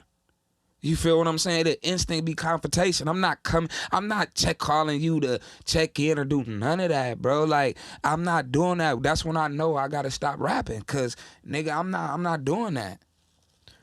Like, it's like a bully. It's like being bullied. Like, oh, you in my city, so you gotta do it my rules. I guarantee you, bro, Quavo did not want to be in Third World with 2 niggas in the back seat and a nigga in the front seat in a drop top driving through Third World. I guarantee you he didn't want to be out there, bro. 100%. I seen him on the live. You seen the video. He was taken in the car and they all in the hood. Bro, he was shitting his toodles boodles, nigga, because you don't know what this nigga on. You don't even know this nigga. And you don't even know the nigga in the back seat for real, for real. And he got a gun sitting behind your head. And you a multi-million-dollar rapper. Man. Shit. Damn, this was like some crazy, straight up conversations, man. Like very unfiltered. And you have like such a vast knowledge of like the game and hip hop and shit like that, man. It's like you're like a student of the game. Man, bro, I've been doing this shit for a while. I ain't gonna lie to you. The shit definitely is chess. It ain't checkers. You got definitely all your ducks in a row, for sure. Yeah, man, for sure. Being educated about the industry is super, super important. It's not just about being like an artist. It's about being a student, really learning. You ever like catch yourself listening to something that you avoided and it changed the way you look at shit? All the time. That's the problem. It's like sometimes we'll stop and only like keep repeating the same shit, the same history that we keep always listen to. You got to try new shit out. You got to branch out a little bit, you know. Tell me something that you tried out in the last couple years that you ain't think that you would do. I ain't gonna lie. Besides sucking toes, oh man, I told him I'm gonna try that one day too. Like for instance, this girl hit me up. I just watched this crazy ass movie. It's called like Everything Everywhere All at Once. Anyway, it's a crazy ass movie, but basically a part of the movie is like to do shit you don't do, like jump out of your like, you know, yourself for a minute. So this girl hit me up at like 9:30 at night. She's like, "Yo, do you want to go to the lake and walk along the rocks with me?" And I would never do some shit like that. Yeah. I was like, fuck it. Why wouldn't you though? What's wrong with that? I don't know. I'm just like not the type of person that just. You're not real romantic. No, It's not about romantic. It's like it's cold and shit. Oh yeah. I ain't trying to be by the water. It's late. Got other shit to do, but then I was like, fuck it. I just said yes. Just because I just had watched this movie where it's like part of it's just about doing shit. I'm like, I'm gonna go fucking do it. And I was like, man, I felt like I was in the movie when I was at that bitch. Like, I was at that lake, like, this is fucking water and shit. This is crazy. Like, sand. Hey, kids, so funny, man. I'm saying. For real though, no, it was something that your eyes wasn't used to seeing, so it was kind of satisfying. I get what you're saying. But like to be away from technology, be away from like no games, no TVs being played, and no music's being. It's just the waves and just chilling with a girl. Like, damn, that's why I be wanting to go camping like every year. And like when I was younger, I used to go camping, and a lot of these kids they don't go camping like. I learned how to start a fire with 2 sticks. I learned how to, you know what I'm saying, hook my worm on a fish pole. You know, I learned how to fish and shit. Like, these kids these days, they don't, bro, throw them in the woods, bro. And if they don't got no iPhone or no tablet, it's over for them. They threw it. They don't know what to do. So I think, like, you have to send a kid to a search team for a kid these days. Everybody's going missing, man. They just went out to their friend's house. You know what I'm saying? Like, you'll see on Crime in the D, like, dog went missing. It's like, and he calls the next day, nah, man, I'm just chilling with my friend. Like, what is going on, man? Like, how are kids getting lost and ending up here and up there, bro? Man, I'll be watching that Locked Up Abroad, too. That Locked Up Abroad where motherfuckers be going out of country and they don't never come back for like 7 years and shit. Getting kidnapped, all type of shit, man. What's it, human trafficking? Yeah. That shit crazy. That shit's real. That shit real for real. My cousin told me he went on a cruise and like they stopped at an island and like they got into some taxi with some random dude in it and they started freaking out like halfway through the trip. They're like, man, this motherfucker, who knows where this dude's taking us? Yeah. He ended up taking him to his house. The driver was supposed to take him to a club. He ended up taking him to his house. He's like, I'm going to go get weed from inside. I'll be back. Oh, hell And then my cousins were in the car, like literally contemplating, do we get in the steering wheel? Do we drive off? Do we exit the car? Which way do we go? What do we do? They have 20 minutes to get back to the ship, like whatever type. The dude ended up coming back, sitting in the car and looking at them like, he went like this, and then he pulled out the joint. But their heart was like, man, what? Yeah, like, man, that's why I don't get in cars with people. I don't like really getting cars with people. I don't do that. That's like one thing. It'll be so randomly that I get in the cars with people. That's like the biggest thing in my city, I think, is being in the wrong place at the wrong time with the wrong motherfucker, or being in the car with some motherfuckers. And, bro, I done been in shootouts. Damn. And shit. They wasn't even aiming at me. It ain't had nothing to do with me. It's just who you was standing next to or who you was with. Like, it's all about affiliation, bro. Like, you got to watch who you affiliate yourself with. That's why I be saying like it gets sticky. Yeah. Stand next to the wrong person. Shit, bullets ain't got no name on it. Most motherfuckers can't shoot anyway, so they be like, No, you're look, right. I got then. kid over here scared. No, kid no, like, you're, bro, I no, don't because know about because this, like bro. no, but I'm on real shit with that. Like I always tell artists to relax when they're with their friends because they'll talk crazy on live or they'll talk crazy somewhere with Man, all their friends what? around them. It's like, why are you doing that? Like now you're making everybody around you liable. Right, Like what are you doing? liable. That's crazy. It is. It's like you're not being responsible. You're not being a leader when you're getting your team caught up in some bullshit for no reason. You know, it's like saying fuck the king and you know you're with your team and then all of a sudden they're like, okay, well we'll see about you and your team then. Like you want to say fuck the Right, king? they can't get you, they get you. Yeah, they'll do Type something. shit. Yeah. It's just irresponsible, bro. But I think a lot of people are living their life like it's a movie. Like a lot of rappers, they feel like their life is a movie, and so they try to play it and get deeper and deeper in it. But some of them aren't really about that life that they're trying to, that movie role that they're trying to fit. You know what I'm saying? The people that's trying to change is the people that's about that life. You feel what I'm saying? You don't see Gotti doing no bullshit. Like you gotta understand, people that's man, they just press buttons. They don't really do too much talking. They don't really, you know what I'm saying? They don't go back and forth at all. They don't do all that.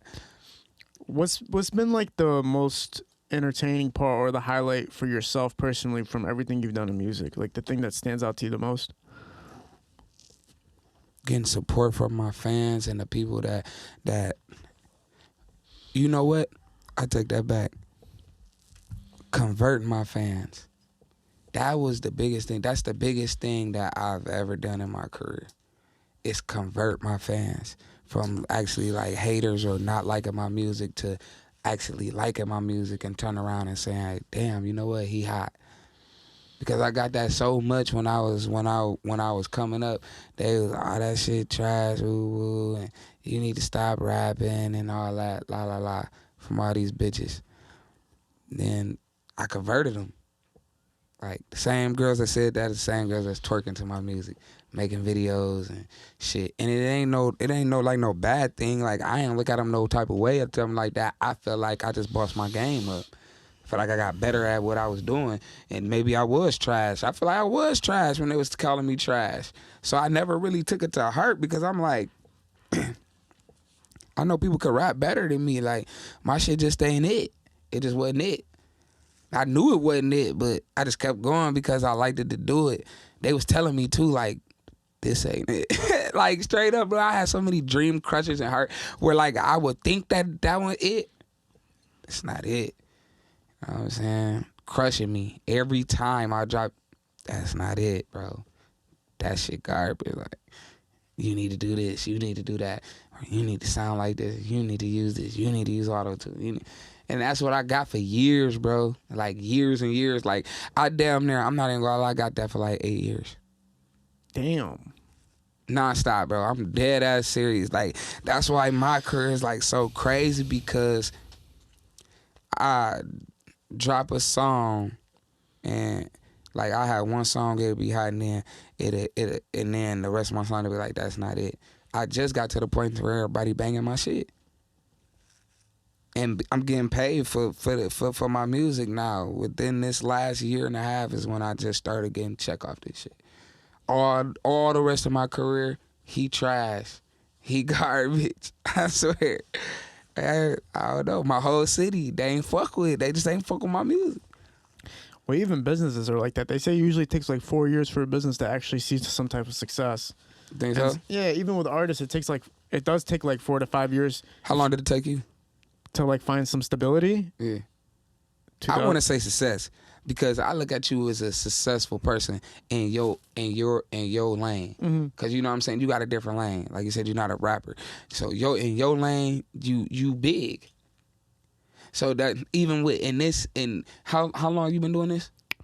What part of this? Like this, like when you knew that everything's when you start getting the stars and everybody start coming. 2017. 17. When. Well, no. That's when I started. Like, look, bro, I started in 2012. Technically, I was involved in music heavily, Michigan-based. Detroit, 2017. Didn't start getting like real recognition till 2021. 2000. Okay, see that. So that's when you start getting like superstars and shit to come through. Yeah, what's that? 17, 18, 19, 20, 21, about 5 years. About 5 years. Okay. So that's a minute. So yeah, that's a minute. There's some people though that like Jack Funny, for instance. He started comedy like 2.5, 3 years ago, maybe less. What was your first famous person on your show? I think technically Skilla Baby, but he wasn't famous yet. Mm-hmm.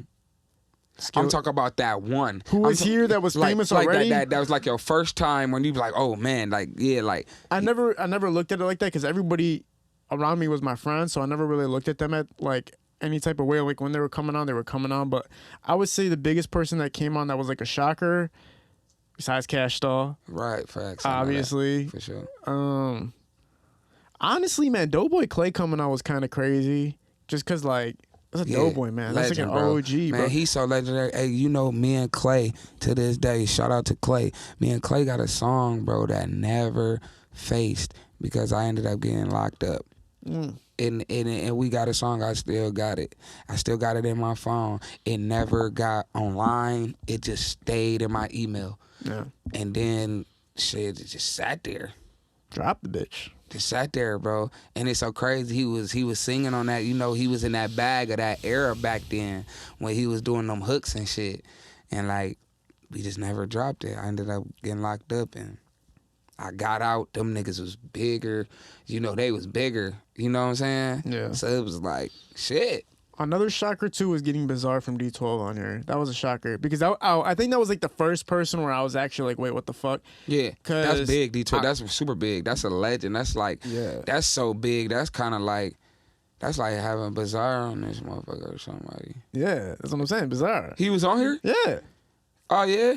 What I'm saying is, for me at that time when he came on, it was a big deal for me because, first of all, I grew up listening to him. Yeah. It's my whole life. And then sitting next to him and talking to him, plus he's like the notoriety, and, you know, that was like crazy for me on that perspective. As far as like famous motherfuckers, I guess you would just say like All-Star JR is probably one of the biggest artists that's been on here. Cash Doll. I worked with Sada Baby on like the music reviews. Skilla, Jug Harden. There's a lot of people that. Skilla interview is so funny. Skilla be Skilla's so is high. ones when we've had over all of our clips in accumulation over 20 million views and everything we put out together. So them motherfuckers due for another one. Hell yeah. Because we've done 2 already. I was just with Skilla this weekend, man. He's a fool. You already know. Were you guys in New York or was you? No, we was in Lansing. We Oh, had okay. a show in Lansing at Michigan State. Yeah, we rocked that motherfucker out, man. It went crazy. We went ballistic. Yeah, man. He's another person that just got signed to Interscope, which is crazy. He got a lot of stuff going on, man. Sada Baby, man. I'm not even gonna lie. Yeah. Just bring it closer if you want. Some shit finna get ready to flip. I can't talk about it, but sit back and watch. Everything is finna get ready to go crazy. And I ended up linking up with some guys that's crazy at the show that me and Skilla was at. Some dudes from Florida. You fuck with Lil Tyler? I've never heard of Lil Tyler. Ah, man, he just signed the Atlantic. Yeah, Lil Tyler, he one of the biggest artists out of Florida right now. You gotta look him up, man. I'll check him out. You gotta look him. And ain't that crazy how you never heard of the biggest artist out of Florida? Like you heard of Boston Richie, right? I've heard the name. Like, see, and that's so crazy. That's why people have gotta get out and expand their horizon, because that's why if you even look on my Instagram page, in the last year, I done been to like 13 different states. yeah. You know what I'm saying? Just on the grind. I'm talking about pulling up the clubs, just pressing the DJs. Hey, check this out. You know what I'm saying? My EPK. Boom, boom. Look at, I think Sada Baby is the prime example of that. Because I remember, because me and Sada roughly started around the same time to some degree. Like, Sada had started making music earlier than I started, like, getting into videos and shit. Yeah. But I remember when I first started telling people, like, yeah, I'm working for this dude, Sada Baby. A lot of people were like, who the fuck is that? Yeah. And then slowly I started hearing like, Sada's like going, people started going crazy over time. But then I remember seeing, once he started going out of state, then I really remember shit getting crazy, because I remember seeing his name next to people that's like from, you know, Allen Iverson, for instance, Dave Chappelle, for instance, people that are like, how the hell? But he's growing his fan base with them, like BFB to Pac-Man and shit like that, like building in there, building in LA, building in all these states. And now he's like an OG basically. For sure. Which is crazy. Sure. Just by spreading yourself to all these different states and cities. I did a song with him, and I did not a song. I did a show with him in my city. I did a song with Ice Vezo and Lil Durk, and I didn't even know who the fuck they was. And the crazy thing is because they were so at the peak of their careers, you know, when you get to that moment, it's always a step over. You got that person that you be like, everything is normal, and then they just go directly into that mainstream. Days Low, for instance. Homegirl, we was supposed to do a song together. She signed the deal the next day, and her manager and them told me, nope, can't do it. It was over with. You know what I'm saying? We had went to the All White Affair together. It's on my Instagram page. We had both dressed in all white. It was at Western Michigan University in my city. So like, and that was that day. Like, we had linked up. She had the beat. We was gonna do the song, studio, all that. They pulled the plug the next day. I was devastated as hell because I had promotional skill, I had everything like I thought I had all my ducks in a row, and they called me and was like, she can't do nothing. Yeah. I was like, damn. And then next thing you know, that me, Hennessy, and you and the tribe, everything just went, it just went skyrocket. Yeah, out the roof. That's how shit goes, that man. Shit crazy. When somebody's value changes, they look at other people's maybe like this won't work anymore because we're in this situation. I'm not gonna lie, like on some bullshit that I did when I knew Cash Doll was coming on the show. I'm not gonna get into too much. That was big, bro. But when Cash Doll came on the show, I'm not gonna lie, bro. The next day, I canceled like so much shit with people just because I was like, look, man, look. I started unfollowing people. I started like not responding. I was like, look, and not on some celebrity shit, but it was more so like, I'm sorry, bro. Like you're not. Check this out. Now that I'm here, because I've been wanting to ask you something too, since we got all the questions, bro.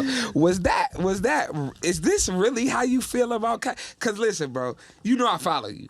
You feel what I'm saying? So I'm looking from home in. You really crazy about Cash Doll like that? Look, man. Honestly, no. Right now is a different time. Right now it's a different time.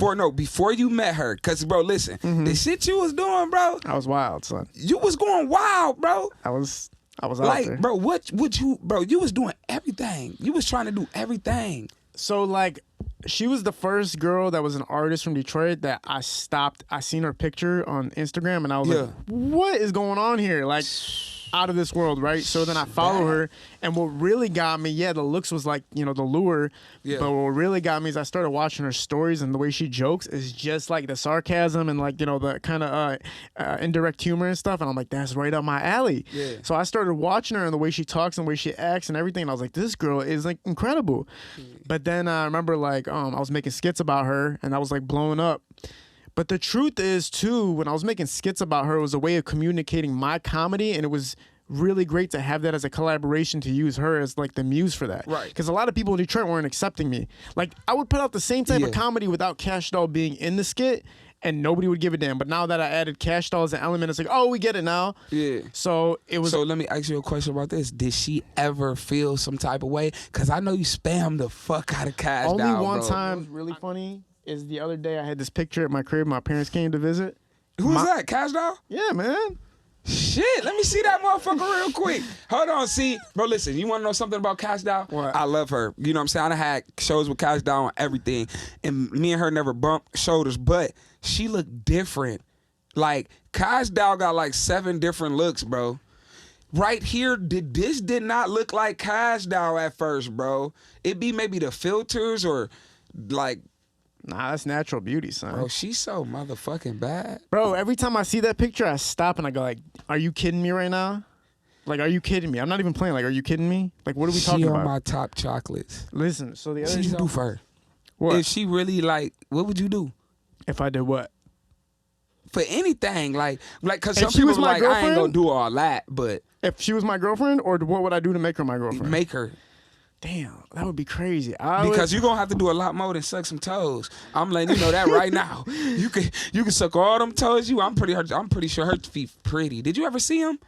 I don't think I've seen her toes. Next interview, promise me that you're going to tell her to take her a second. You got to see them feet. You got to. And if you suck her feet, bro, I swear to... Hey, listen, if you do that, Kid, listen, Cash Dow, listen to me, baby. You know, listen, Cash Dow, you gotta let kids suck your feet for his birthday. Listen, We're gonna stamp that. So now I want to get back to your question though, because now you got to realize something. How do I feel about her now compared to before I met her? Oh yeah, that was the bigger emotion. So here's the thing, man. I do gotta respect the fact that she has a kid and that she has a man. So I'm kind of like, all right, I gotta be respectful now, because even I'm noticing like on her end, she's like, yo, let's make this shit fun again. Like you can't be. If anything happens, though, I'm just saying, if God forbid they break up, but Doggy it's over, bro. Doggy gotta know, he know what's going on, and then he know that. But he doesn't, because if he did something about it, he would look weak. Man, because it had to be somebody like on his stature where he could be like, all right, you're going too far. I don't think that he take it that way. What do you mean? I don't think he take it in a bad way. No, I don't think he laughed before on one of my shits before. Because you gotta understand, man. You bring in comedy, and you might be. It's a lot of people in love with Cash Doll. You ain't the only one. I think I was going a little too far though. You went over. You jumped over the bridge though. Yeah, but I was know like licking but pictures of her and stuff, man. honestly, you had a purpose though. See, some people could go too far for no reason, but you went too far for a purpose. What are you doing if you got a girl, okay, and she's a rapper, and she's a celebrity, and guys are talking about her crazy? Man, I tell her to laugh at her and keep on if it can make some money, we gonna try to figure out how it can make some money. But if it can't make no money, then as long as he's not disrespectful, it's a difference. You weren't disrespectful. Okay, but for your situation, let's say that it's a rapper that's on your level that's doing it. It's a rapper that you know and you see at the clubs is making videos on the internet about like how much he wants to bang your girl. They do that all the time. They do? Nah, they don't do it on the internet. They ain't gonna do that. I ain't gonna disrespect me like that. But nah, I done had shit happen before, but you know me, bro, I'm so player. You know what I'm saying? It's like I'm so player. Like, I'll find your mom and I'll fuck your mom. Damn. Like if you do, yeah, that way, that long way though, like for real, like it get down to that, like it's been that. I had that happen before, like motherfucker try to do some shit, like try to fuck on my girl or try to be in my girl inbox. I'm gonna find your sister. Oh my God. And I'm gonna find her too. I'm gonna find her for sure.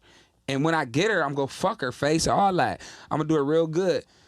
And hopefully you find out about it. If you too disrespectful, I'll record it and send it to you. Yeah, that part. That's the best part. I love that.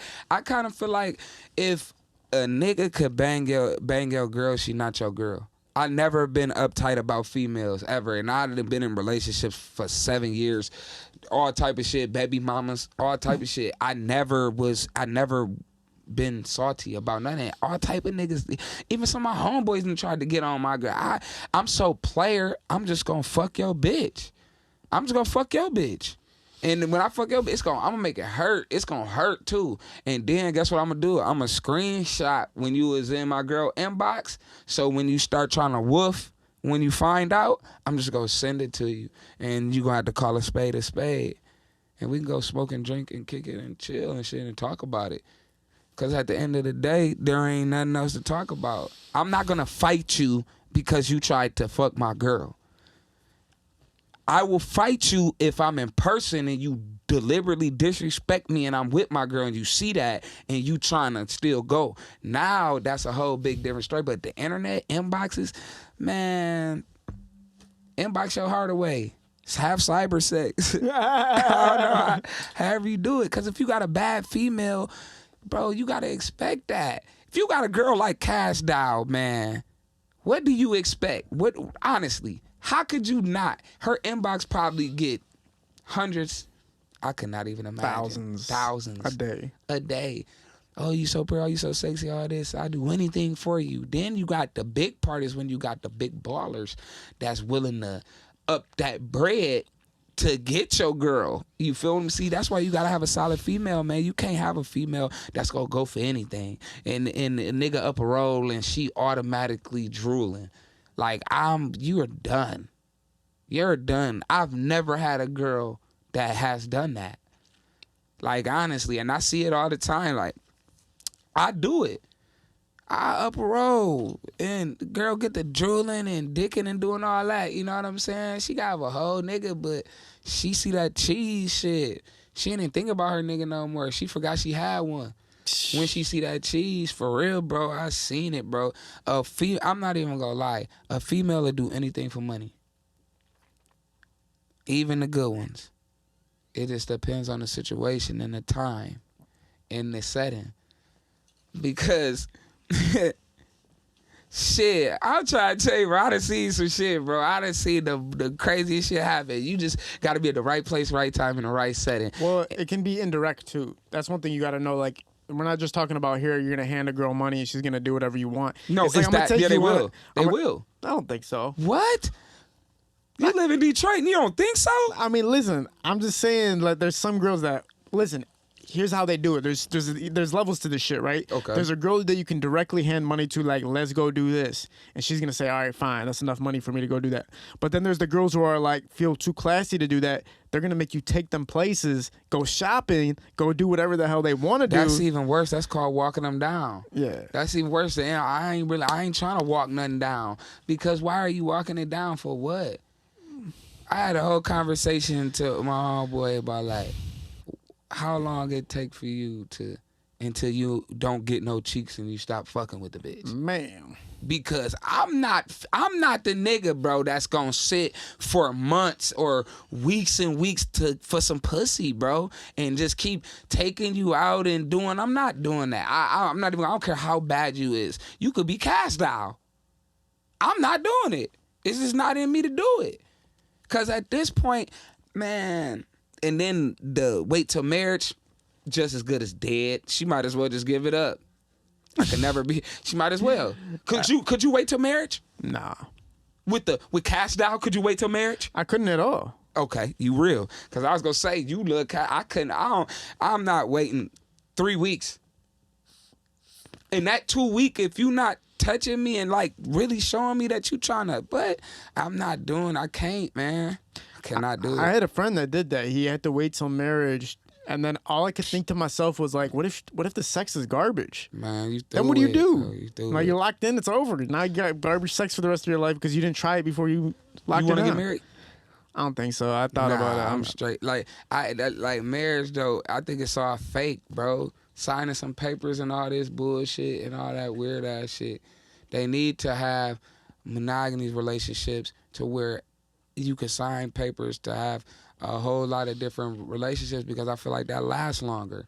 You got 5 different wives, and that's why Africa is a good thing. You got 5 different wives. When one make you mad, you can go to a different personality, and that stop you from cheating. It wouldn't be called cheating no more.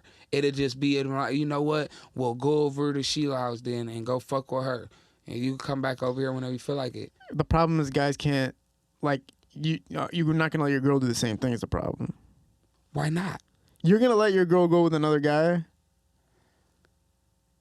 It depends. It would have to be for money. See, you feel what I'm saying? Man, this is my wife.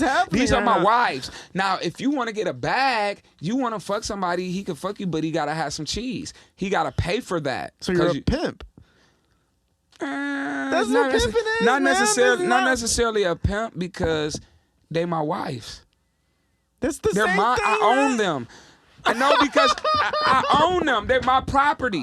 Son, that's the same thing. No, because pimps ain't married. Pimps ain't pimp. See, it's still a documentation of being a part of me. You know what I'm saying? It's still oath. They under oath. When you a pimp, you just a pimp. We talking about real wives. I'm talking about seriously. I'm not talking about no bullshit. I'm talking about registered through the government. Really like have like 5 or 3, at least 3. I wouldn't say 5. 5 maybe too much. 3 or 2. 2 would be a good thing because I just feel like if you 3, okay, 3, not 2, because and then the 2 might just make me mad. I might just need that extra little third one. Might be the one. But you know what I'm saying? And the third one can only come out here and there. Right, here and there. But they all bad, kid. Yeah. And then they all different. You got a dark-skinned one, you got a light-skinned one, you got to have a white one. Yeah. You know what I'm saying? You got them, and then it'll be less cheating, less diseases out. If they did it like that, because why would you have to cheat? Now, here's my counter argument to you. I live that life as we speak, only I'm not married. Like, oh, fuck, I can't be saying this shit. See, you done went to jail. All right. Look. No, it's not about jail. No, man. I'm saying. There's girls that be watching this shit. All right, hold up, man. I used to be like this years ago. So, but you was pimping. You was illegal pimping. No, you was just pimping. No, I'm not talking about pimping. I'm talking. No. Hold up. Let's reset this whole thing. You said, no, wait, man. You said I was doing the same thing. No, man, that's not what I meant. Okay. Let me clear up my story here. What I used to do years ago, before this podcast, was I had a lot of girlfriends at one time. Or a lot of girlfriends. Did they really think they was in relationships with you, or was you just fucking them all at the same time? It's a difference. So internally, they all felt like we were dating, okay? Which we were not, but they all felt like we were. Did they all know each other? No. That's the difference. But the I guess that's you're right. That's a big difference. You're this right, is an you're right. agreement. You're right. You have 3 women from 3 different shapes and sizes and colors. You know, it would be no reason for you to cheat. It'll cut down a disease. It'll cut down a lot of shit. Now, if these women want to step out of the relationship, it's paperwork for that. You know what I'm saying? You got to get paid. You're right, because part of the reason that it was so hard to have so many girlfriends is that I was trying to hide them all from each other. That's where the confrontation come in. Because why didn't you tell me about this bitch? And if you know these times in age, people are down with it. The girls would rather you be honest with them and tell them the truth. So look, here's the thing. I'm not saying I lied to anybody. What it was is like this. I had a lot of girls I was dating at the same time that felt like we were boyfriend and girlfriend, even though I never said we were. Now, my argument to you this whole time, to kind of get back to what we were talking about, is I got sick of all these motherfuckers quick, man. What? So I don't think how many how many wives you have is gonna make anything any better. I think eventually you're gonna get sick of all 5 of them. That was the whole reason I even brought that up in the first place. Females is unstable creatures. I'm saying they bleed. You know what I'm saying? They got emotions and shit. Honestly, man, that's the reason why if I get in a relationship, I just want to be just best friends. Let's just be friends, because when you start putting allegations on things as far as stipulations, when you could come in, what time, when you can go, why didn't you take me? Why did you eat without me? How you gonna get some food and then come? When you start doing that, bro, that's where everything fails, bro. That's the reason why marriage and shit don't work, because you're trying to buy. How you go buying with somebody that's not like you? It becomes confrontational and the partial. That's why 90% of marriages does not work. How are you going to bond with a person that you really don't even know? And even if you think you know them, you really don't know them. That's why females flip up so much. They'll flip up. You'll be with a girl for 15 years, flip up on you 16. facts. Like they don't have no discrepancy of when they'll stop fucking with you. Just think about it. Females is a dirty dog. They'll fuck you, get your heart all bundled up, and leave you and never. They'll change their number on you and just leave your heart crushed. I can tell you've been crushed before. Facts. So think about how they talk about us. We are damaging, but females are crushing, bro. When they cheat with passion. They hurt. A nigga could cheat and fuck 1,000 females or whatever, bro. It ain't really like that bad, to be honest. It's not. A female, just think about it. You cheat, you fuck a girl, okay? But a girl let another nigga fuck her face. Yo, girl, bro, that's bro, that, you know what I'm saying? That's crazy. Like, and then it looked like, okay, well, y'all just doing the same thing, but it's a little bit different, bro. You just think it's just your baby mama. Another nigga done fucked your baby mama's face. She kissing your kids. All right, man. Yeah, I remember those days. I'm for real, man. I remember that one meme. Remember that one meme that said, like, every time you try to forgive your ex, remember that she put it back in when it slipped out. Oh my God, every time I think of that, I'm like, oh my fucking God. Do you still talk to your exes now? Hell yeah. You do? You know Can what? you still hit them? Nah, nah. But the thing is, like, what I'm happy about when me and my ex was, we dated for a long ass time. We stayed friends after, even though we shouldn't have stayed. Like, even though I should have been super, super mad at her, I stayed friends, and I'm happy that I did that. See, that's a good thing. Friendship is a good thing because I think friendships is forgiving. Yeah. More than relationships. Some people break up and they want to like kill the person. It's like, come on, man. Like you guys are living 2 different lives. You decided to do 2 different things. Chill out, man. I ain't gonna lie, there's some girls that was my best friend that I wish I would have never gotten in a relationship with. Not in a bad thing, but just we used to be best friends. You know what I'm saying? We used to do everything laugh and shit. Matter of fact, we used to laugh at bitches together. I have a bitch, I come to you with my problems and shit, and you be like, well, you know, maybe you need to just chill for a minute. Maybe you doing too much. You know, that was my friend. And I still be fucking her and shit, though. We still be doing our thing. But we was just friends, and it was like, you could break news to her. Man, this bitch just came over here and bust out all my windows. Man, I need a place where I can sleep at tonight. Go ahead, the couch, you know what I'm saying? You might slip in there and get some pussy here and there, but the focus ain't, no, for real, because that's how I really be. But the focus ain't each other. You know what I'm saying? We friends. We going steady. We might fucking and slip up, and you might even feel bad about it, like, oh, we did it again. It wasn't supposed to happen again, but it happened again. You know what I'm saying? Type shit. But as soon as you get into that relationship, you start waking up to her and going to sleep to her, and you start seeing her without that wig on, the eyelashes off. Man. And then she wake up ugly, mad. She wake up on her cycle talking crazy to you. That's when everything... Basically when they feel like there's something going on, a commitment happening or something along the lines is going to happen. You become part of them. They become you. Yeah. They feel like they're yours. That's the problem. It's only fun for like 3 weeks and then they fall in love. Are you in a relationship? Nah. Could you think you could be in one? Hell nah. And me saying that alone is going to get me in a lot of trouble too, because a lot of girls think I am in relationships with them, and I am not in any relationship with anybody. Bro, you too popular. You too big. Like how you get bigger and bigger, right? I know for a fact bitches throwing pussy at you already. The problem is that like I'm trying to find a balance of like, hey, can we just be friends until this isn't fun anymore for me? But no, they want a relationship within like a month or like 4 times of seeing each other. You're different. Well, you need to go ahead and get you a bad bitch until the lights go off there. No, what I really wish I could do. Because if the lights go off, if you ain't, you know, they might not want you no more when you're not popular no more. What I try to do is I'm like on that. Have you ever seen like 50 First Dates with Adam Sandler? Where like he's dating a bitch and then he jumps out of jet ski and dips. Yeah. I wish I could just do that. It's like, you know what I need to do is go out of state and start relationships out of state and just dip. Man, bro, you go get somebody pregnant out of state, they gonna have you as a child support. You think you ever got somebody pregnant and you don't know about it? No. Because by now, I'm so popular and famous, they would have came out. Hey, listen. That's another story. See, I was finna go into a whole story, kid. Just finna have me into some shit. Because something like that happened to me, and it was terrible. But we not even gonna talk about that. We're gonna honestly skip all the way past that. All right. Well, look, we're gonna have to have you come on again, man. We just did like brother. 2 hours. Man, it's probably something crazy like that. Tell everybody some future projects and how they can find you. Man, first of all, make sure everybody follow me on Instagram, man.